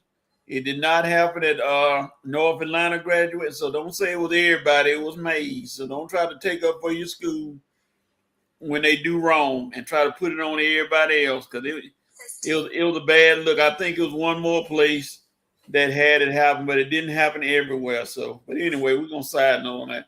All right, let's go to 5 for 5. We had such a great day. Thank you. We've been blessed by the Rev and Valerie. They came show up today. So we got 5 topics. We're not worried about the time today. We just gonna spitball, gonna let it roll on. We got 5 topics, different topics, and the VP has already said cue the Lunis. So we're going to do that. He already sent out the word. So let me find the music. And then we'll jump right in to 5 for 5. Let's see. I read, yeah, the video came through. Okay. Yeah, I got it. All right. Here we go. 5 for 5. 5 topics. H.O., get ready. Tell us what you think about this. All right, first topic. Nashville got the Super Bowl in 2030. What's your opinion on that one? The South got something to say. I would say that Nashville is a growing environment where they are looking to extend baseball to Nashville as well. So this is going to be an attractive site for a lot of new up and coming franchises. So yeah, what a way to start it off by awarding them the Super Bowl in 2030. So I think this is a preview of what's to come. Red. Good old Tennessee trying to get all these sports teams now. You got Memphis in the NBA. You got now you trying to get You got the Titans in the football. You want to get a baseball team in Tennessee, and now you get a Super Bowl in Nashville. Good old country style Nashville turned into a city that the tourists want to be a part of. Man, I hope that stadium built by then. I hope they ain't trying to have it in the Titan Stadium now. So I hope the new stadium is built by then, but not bad. I mean, I can say this because my Falcons Stadium, we already part of the rotation, so I think we're gonna be hosting the rest of the year too. So good job, Nashville. You want to be part of the big boys? Man, you part of them now. Yeah, they got that new stadium. They're working on, and they luckily, like I said, the South is getting a lot of these Super Bowls. Atlanta in 2028, and then they're going out west. But the warm weather cities say, hey, we got the facilities for the Super Bowl. Come on in, we'll take you. So there you go. All right, Red. Jason Kidd and a shocker. I don't know if it's a shocker. Out as the Mavs coach. What do you think about that? Yeah, not a shocker because if he wanted to be coach and GM, and then they hire a GM, GM probably gonna get rid of him then. So, but hey, kid, look at all the options that you got. It's opportunities that have opened up, opportunities they might open up. So look around. I mean, you're already getting paid for the next 4 years, $40 million. So I mean, hey, you can choose to get paid and do nothing, or get paid and coach at one of the spots that's opening up again. But I think he a good basketball mind. So he'll find another team, whether it's assistant coaching or hey, he might get another head coaching job. You know how they just keep switching them in and switching them out. So like I say, Jake here to be okay. Hey, Joe. Yeah, this was a bit of a shock to me. But then again, it wasn't because the new ownership didn't bring Jason Kidd in, so it was that time, I guess.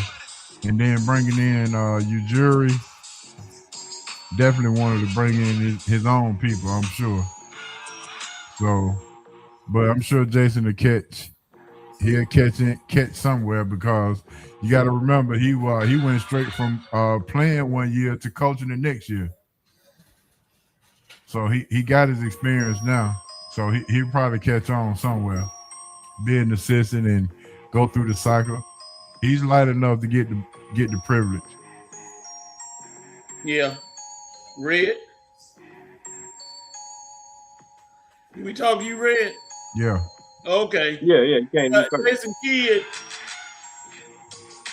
he probably gonna have another job somewhere, depending on something that come open. I can see it. So he might get a Cleveland job. It depends on how they play. So, Oh, the Detroit job. Anthony was talking about the Nashville out there, the impromptu celebration. A lot of people out. This will be the country music cowboy hat party. Yeah, And that's exactly what I was thinking. he said, and he won't have to compete with Doc Rivers. He'll be good. All right. And talking about Jason Kidd. And there, Milwaukee is open. So I think so. Moving on. He already coached there though, I think. Yeah. All right. Oh Lord. Aaron Rodgers returns. Yay. Should we jump out here? Get ready to jump up and down. The saga is over. He's back in Pittsburgh for one more year at $25 million. Hey, Joe, is he worth $25 million, sir? His resume says so, but I'm not sure this year says so. He is truly imitating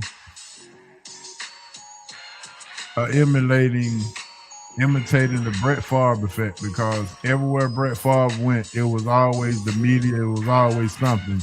So he has truly taken the mantle from the Brett Favre situations because every time he makes a move and do something, the media is going to always reply and respond to him. So Aaron Rodgers is a media dog.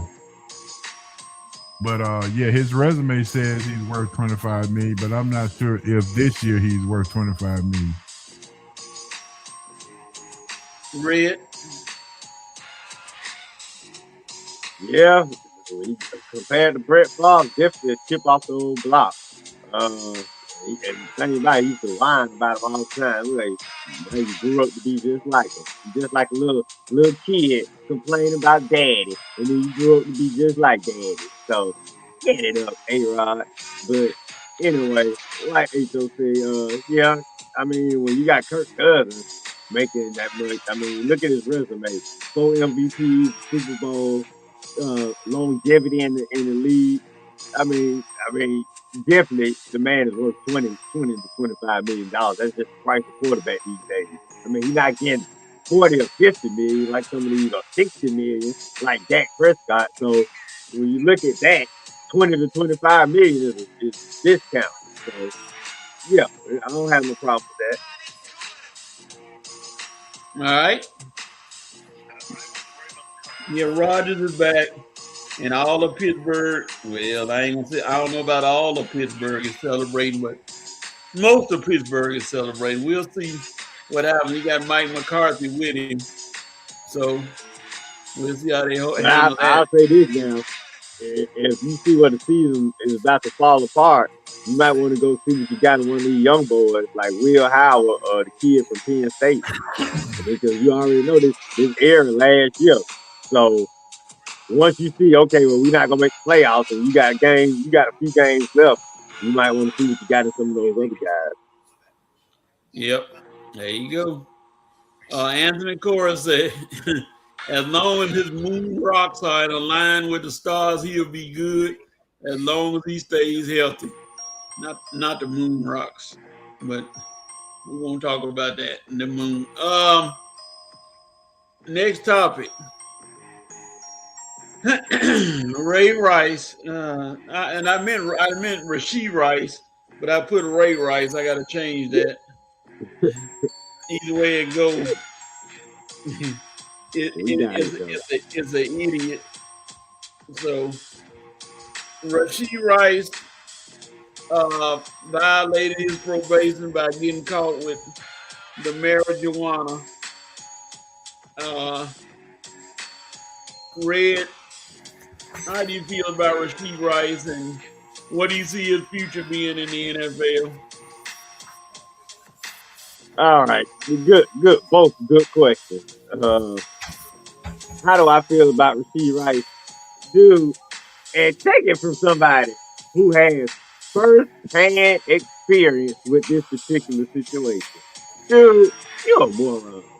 How in the world? I mean, I thought dude, you're supposed to be making good decisions right now. You know you on probation. You know you're still under the custody of the court, man. You're not free just because you are allowed to go to practice and you at the house. You're not free, man. You're still on paper. As long as you're on paper, man, no drinking and definitely no smoking. Matter of fact, more no smoking than more no drinking. Because at least if you maybe have a drink the night before, you can still come in and pass the test.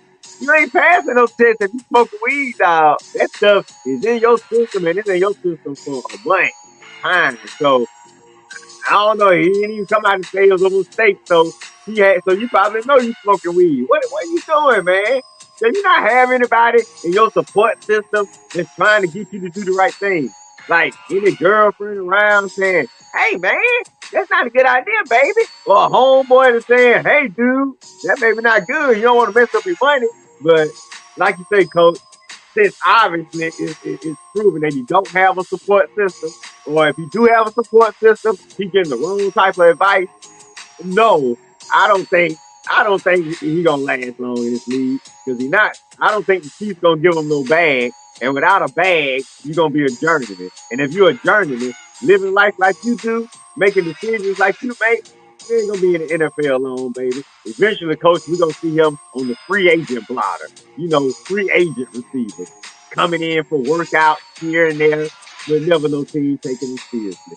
That's your future, Ray Rice. I mean, sorry, not you, Ray Rice. Your future already there. Rasheed Rice. If you gonna be like Ray Rice, if you don't watch out.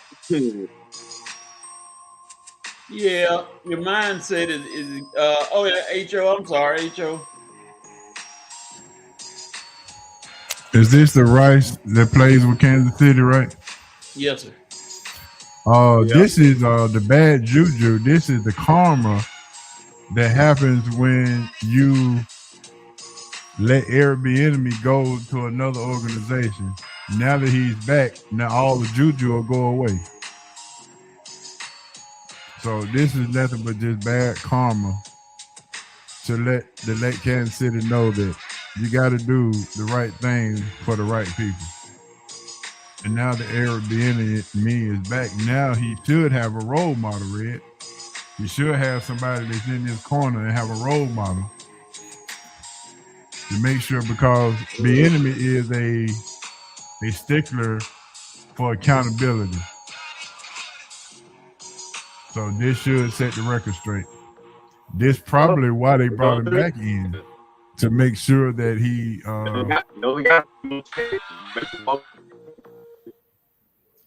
show, to give the guy or some kind of role model in the organization. So I hope this helps, but it's a sad situation. I almost want to say, depending on what Kansas City can pick up between now and then, I don't want to be a bearer of bad news. He's gonna get suspended by the NFL. I'm almost want to say that the Kansas City Chiefs are cutting. They got some talent out there, and they don't really need him.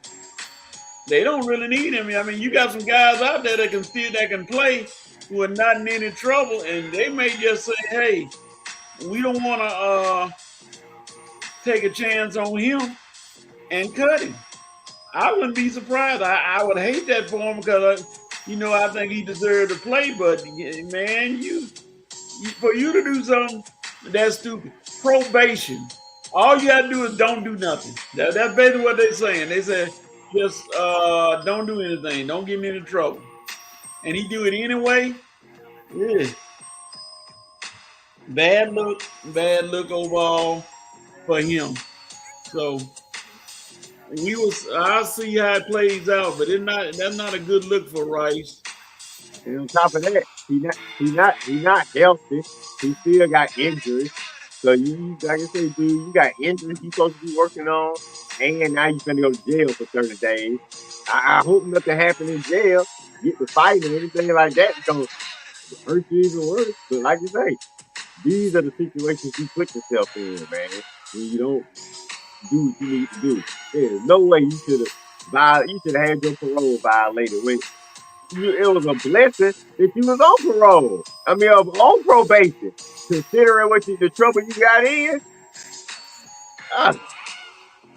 Yeah, I don't understand these cats, but let's see.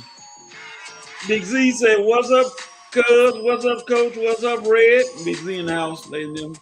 Big Z in the house. And Anthony said, "Serious question. Didn't they stop testing for the devil's lettuce? Who tested it?" Well, Anthony, when you had a thing like Rasheed Rice that went through, you knew they were going to test him for alcohol and drugs. That was a given. I don't know who tested him, but I knew they were going to check him, because you're on probation. They're going to make sure you stay clean no matter what you think you're doing. So that's on him. All right, last thought. HO, inside the NBA season 1 on ESPN, how you think they did this year? Coach, to be honest with you, I wasn't even tempted to watch it or paid attention to it. I just saw the highlights of it. But I'm glad they stuck together. I'm glad they brought them together and didn't break them up. So that's about the best I can give you. But It is what it is. The NBA go do what the NBA go do, and Red. Go streaming ahead. I'm sorry. streaming is the big thing now. So yeah, I don't think it was. I think NFL. I mean, the NBA was focusing more on making sure Prime and all the new kids on the block got their due diligence. So I think they actually the inside of the NBA was third on the bucket list anyway. Okay. All right, Red. Yeah. It might be third on the bucket list, but it's still one on the red list. I'm telling you, all these other streaming platforms, NBA analysts, man, all them can eat it. They can kick rock, man. Please. Other than now, I like Taylor Rooks. I know, no, y'all don't y'all to get on me now. I love my girl Taylor, but other than looking at Taylor, it ain't no reason to even watch her show. And the show with Tracy, Carmelo, and Vince, you can get all them ringless suckers out of my face. I ain't listening to y'all talk about deep playoff runs when none of y'all had deep playoff runs. Ain't none of y'all on that one ring. So please, I'm not listening to this. Okay, at least inside the NBA, we got Kenny, we got Shaq, two guys back to back. Shaq, 4 rings. Okay, we got Barkley, but Barkley at least an MVP that led his team to the NBA Finals. What finals McGrady went to? What finals Vince went to? And what finals Carmelo went to? 0 for 3, all of them. So you can NBC can keep their coverage. And Amazon Prime, like I say, other than Taylor Rooks, ain't no reason to even watch them. I mean, you done it, Hasley. I love you, buddy, but you should stay on ESPN. Dirt, about to put me to sleep. Blake Griffin, snooze. Chris, what's the other guy? Steve Nash, snooze fest. Get him out of here. And I can't even think of the other platform. The fact that I can't think of you means you don't even matter either. So look, inside the NBA, they did it differently. Some nights you didn't even know when they were on, but starting since the playoffs started, they've been pretty consistent, and they still, to me, the number one NBA analyst show. So NBA countdown, you can throw that in away. We don't need that either. So I'm kind of glad that they have taken over after basketball on ESPN better them than NBA countdown. And with the way ESPN buying up all the networks, I mean they don't bought the NFL network, bringing their stuff over there. So it's only fitting that they had it inside the NBA over there too. So leave MLB alone though. But like I say, it's still inside the NBA, just on another network. Yeah. The NBA inside the NBA continues to be the flagship during basketball season. They always they put together a great show. They always have fun, but they always talk sports, and they always pretty intelligent. Even though they laugh and joke with each other, they always pretty intelligent about their takes. So yeah, you can't beat that. You can't beat them. So I don't know. I hope they keep going. I hope ESPN keep them on the platform and give them more time during the finals. So yeah, we'll see how they do that. Hopefully they don't change nothing. Anthony said it's hard to focus on the show. They keep jumping around from network to network. Yeah.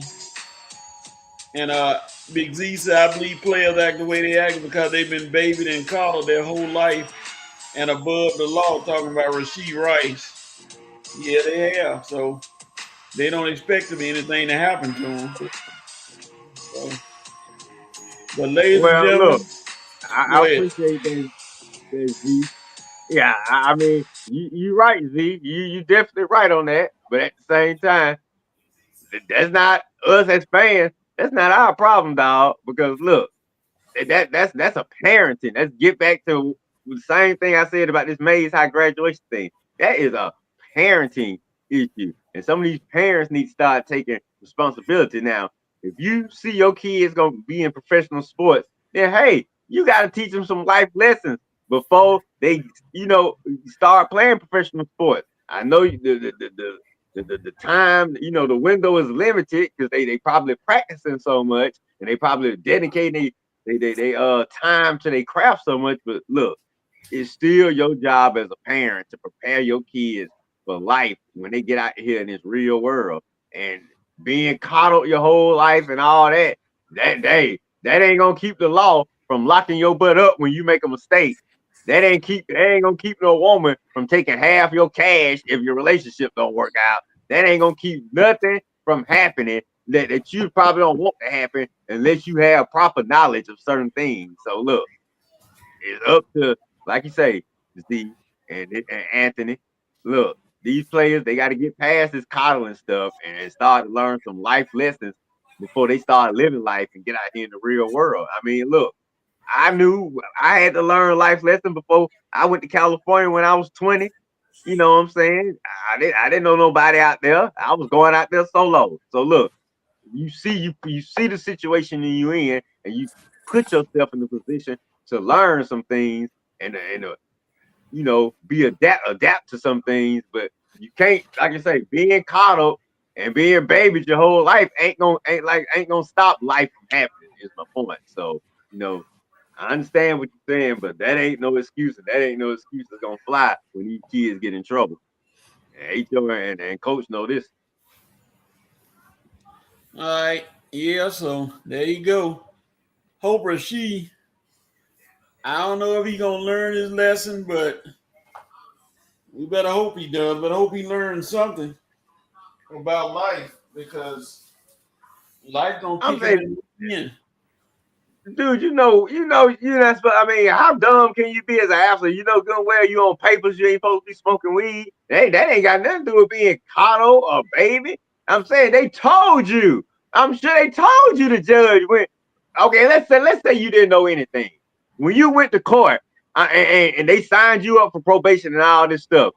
I'm sure your lawyers and everybody that was there with you told you what you weren't supposed to do. So even if you didn't know before, you had to have known now.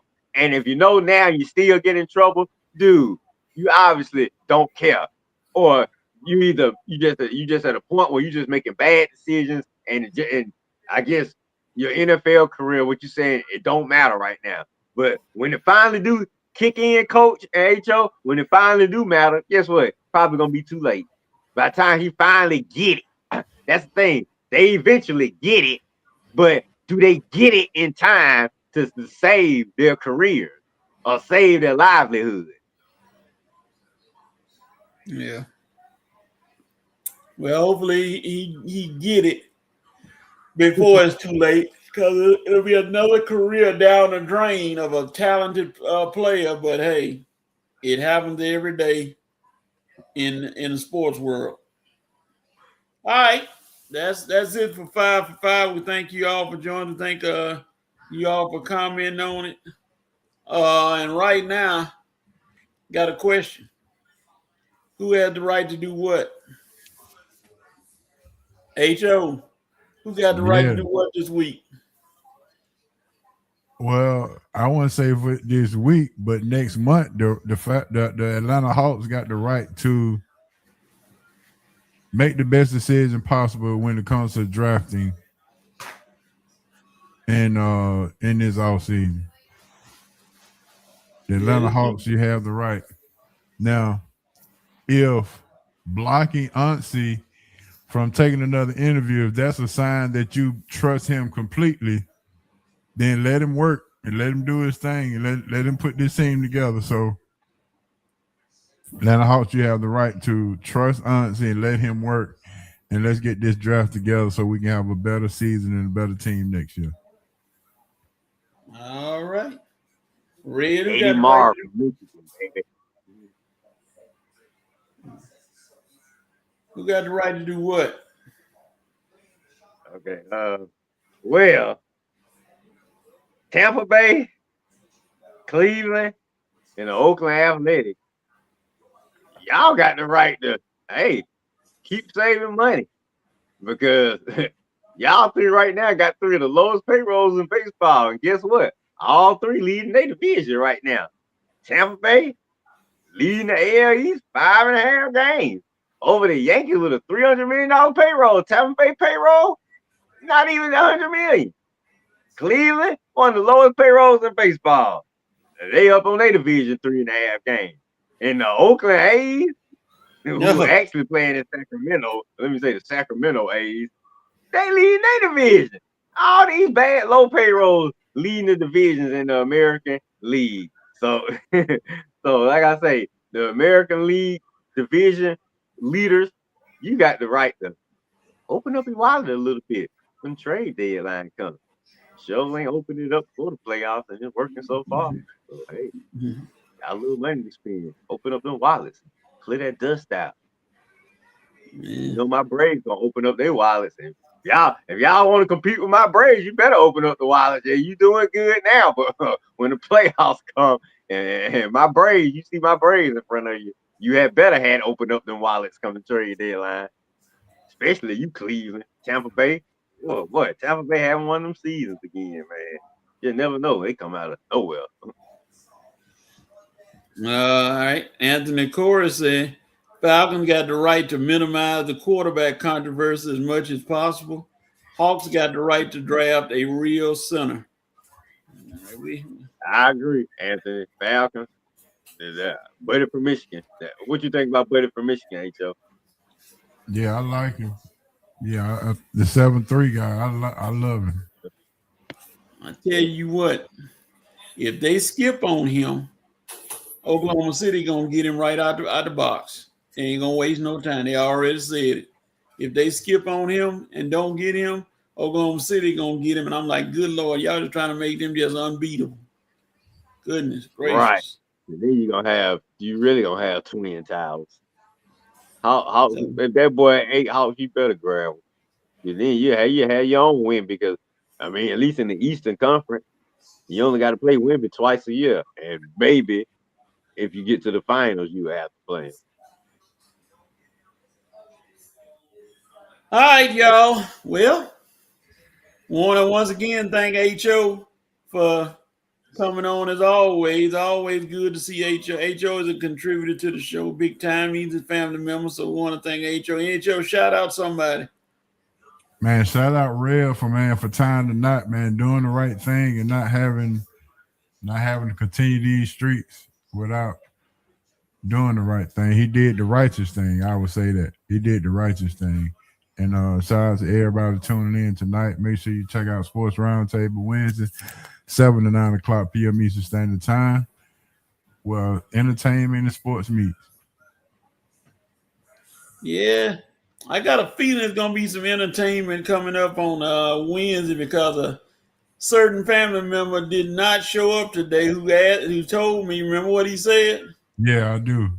Yeah. I got something for that comes Wednesday, so that's going to be one of them Who was must that, see. Yeah, he said he was coming on. He said, Coach, send me the link so I can come on this Wednesday. He was out of town last week. Send him the link, send him the topics. No comment. That's Hey, okay. I said so you could have came on today. Good morning. that's what we talking about.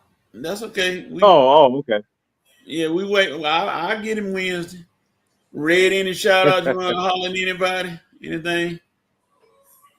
Like once again, shout out to Irel and Miss Dr. Valerie for the wedding and the marriage. And like I said, much happiness in the future. Shout out to Miss Sylvia Harris for her happiness and her exuberance throughout the whole ordeal. I know Miss Harris is on cloud 9 right now. Shout out to our Braves for bouncing back after a horrible 2025 season. I mean, we are loving what we're seeing in 2026. Shout out to Unsi for what could be the most important Hawks draft in a long time. 2 picks in the first round, pick number 8, pick number 23. You make the right picks, Unsi, you can, turn this franchise around. You make the wrong picks, you're gonna set us back for a few more years. And shout out to my 2 guys on here with me now, Coach and Horace, man. I was tired out my mind this morning, but you guys, kept me up, kept me rolling. And like I said, once we get started, no matter how tired I am, once I see Coach that solo screen, it's time for me to give my introduction. I don't know, I get energy from somewhere. And like I said, we carried it on through. Uh, another good show once again. Roscoe, he had his moments today, but he stayed pretty consistent throughout. So hey, shout out to Roscoe. Rocco. Uh, Big Z said, "Do y'all think the Hawks should draft Merrill with the 8th pick?" Big Z, have you been listening to it? Yes, that's what we've been saying. So we'll see. Yes, Z, that's who we hope to get. I mean, now if he ain't there and that point guard from Arkansas there, I'd take him, but preferably I want the big guy because I feel like even with Dyson Daniels running the point again, you give us that big guy in the middle, that'll help us a whole lot. Mm-hmm. I got a question before we go though. If you had to bring one person home, if you had to bring one person home, would you want Jaylen Brown or Anthony Edwards? Ooh, boy, that is a good question. Give me Jaylen Brown because Anthony, he still got some immaturity issues. I mean, that he still got to work out, and I don't think I want to deal with all his issues off the court. You know what now? And some tell me the older he get, the more issues he probably got coming. Jaylen Brown seemed to be a little bit more mature, even though him and Stephen A. Smith going on their words this week, which I should have had in one of our topics to discuss. I can't believe I forgot to put that in there. But I think I'd take Jaylen Brown over Ant-Man, but either one of them would be a good addition. Either one of them would be a welcome addition to the house. But just me personally, I think Jaylen Brown. What about you, Coach? Ant-Man, because he crazy. Coach just want the drama and all of the thing about Ant-Man is you got to admire a cat who comes off a hyperextended knee and leg issues and plays better than everybody on the team that he plays for. Come on, man. That's got to say something. You know, for him to come off an injury like that and to show out like that and put that fire into the team, that's what the Hawks need, that fire. They need somebody to get them fired up. I don't know if Jaylen Brown will get them fired up. I know he'll be a great ball player, but I don't know about fired up like Anthony Edwards would do. He put that fire in him, and Anthony Corey said he'll get Brown and the Hawks barbershop can refill his enhancements. You know what, Coach, you might convince me to change my answer, man. I had to think about it. You're right. Jaylen Brown, he gonna be solid for you, but that's just all he gonna be. He's just gonna give you solid consistency. Ant-Man gonna give you a show. So if you want that plus a show, then yeah, you get Ant-Man. But he got. I hope he's getting more mature now, man. Like that what he did to the Spurs, all that dapping them up with 8 minutes left. Can't be doing that. I don't want you to come to the house doing all that now, because that's gonna have us looking crazy. But all the other stuff that Coach said, yeah, well, I'll take all that. I don't really care about your baby mama drama. Big Z said Ant-Man as well. So, either one would be a good pickup for him without a doubt. But either one might be available soon. I mean, because I don't see Ant-Man I don't see him staying up in Minnesota long term if they just keep losing. And if you feel like, hey, well, I can just go home. I can go home and do the same thing, and I can possibly get my home team over the hump while I'm staying up here in cold Minnesota trying to get them over the hump. I just go home. Because now that I think about it, shoot, that baby mama drama, he got into it all the way up in Minnesota. What's the difference down here in Atlanta? And he's still out there being a superstar. So forget what I said. Come on home, Ant-Man. These baby mamas ain't gonna hold you back. Hey, that's what I'm saying. Hell, look, the more he got, the better he play. So come on down. You want to be Nick Cannon? Come on down here. But hey, like I say, as long as you give us that same performance, as long as you do to the house what you doing for Minnesota, I'll take it. What you say, Anthony? What Anthony said? He Trey said with the Trey show. with a show. We need stability. That's Hey, what he you said. got Brown stability again. with Ant-Man. You know you're gonna make the playoffs with Ant-Man. You know you're gonna win. You know you're gonna get past the first round with Ant-Man. Can't say that with Trey Young. Not after 2021, you can't. So Ant-Man, I changed my mind, coach. Give me Ant-Man. Give me the Ant Boy. Because he's still the Ant Boy, because he still needs some mature. But I'll take the Ant Boy. Let me apologize for asking the question because we almost did a whole nother show just from that question alone. That's all That was a right. good It question. needed to be That was a said. good question. It needed to be said. Because they need. I think they need a spark, and that's a spark. Either way you go with one of those players, so maybe they'll pull the trigger. Especially after this performance by Jalen Johnson. I'm calling Jello Johnson until he show me something again. But after that performance he had, the last 3 games versus the Knicks, man, please. I don't think I ever see Ant-Man play in the playoffs like that, having 3 straight bad games in the playoffs. No way. Not from Ant-Man. Jello Joe Johnson. All right, y'all. No, not Joe. I'm talking about Jalen Jello Johnson. Jalen Johnson. Okay. Yeah, I think about that because I saw Joe Johnson at the Dream game last night. Sitting on the Did bench. Dream win? Yeah, they won. Sitting on at courtside with a basketball in his hand. I'm like, y'all don't know. ISO Joe may want to shoot that basketball at any time. You never know. So anyway, If it's the playoffs, it's gonna clank right off the rim. thank you, HO, for once again coming on. We hope to see you next week, as always. And Red, thank you, and Rev and Dr. Vat, y'all two take care. I'm glad y'all found each other, and we gonna look forward to seeing you all when y'all come to Atlanta and enjoying the company and everything. But everybody else, next week Saturday, same time, 10:30 on your dot. We'll see you all next week. Thank you all for joining us. Thank you everybody for joining us and coming on. And we'll see you all. Oh, and shout out, I do this, HO. Shout out to the Big Easy Grill, red beans and rice. They look nice. There you go. And I eat them twice. Shout out to Big Daddy. Some of that meatloaf. Here we go.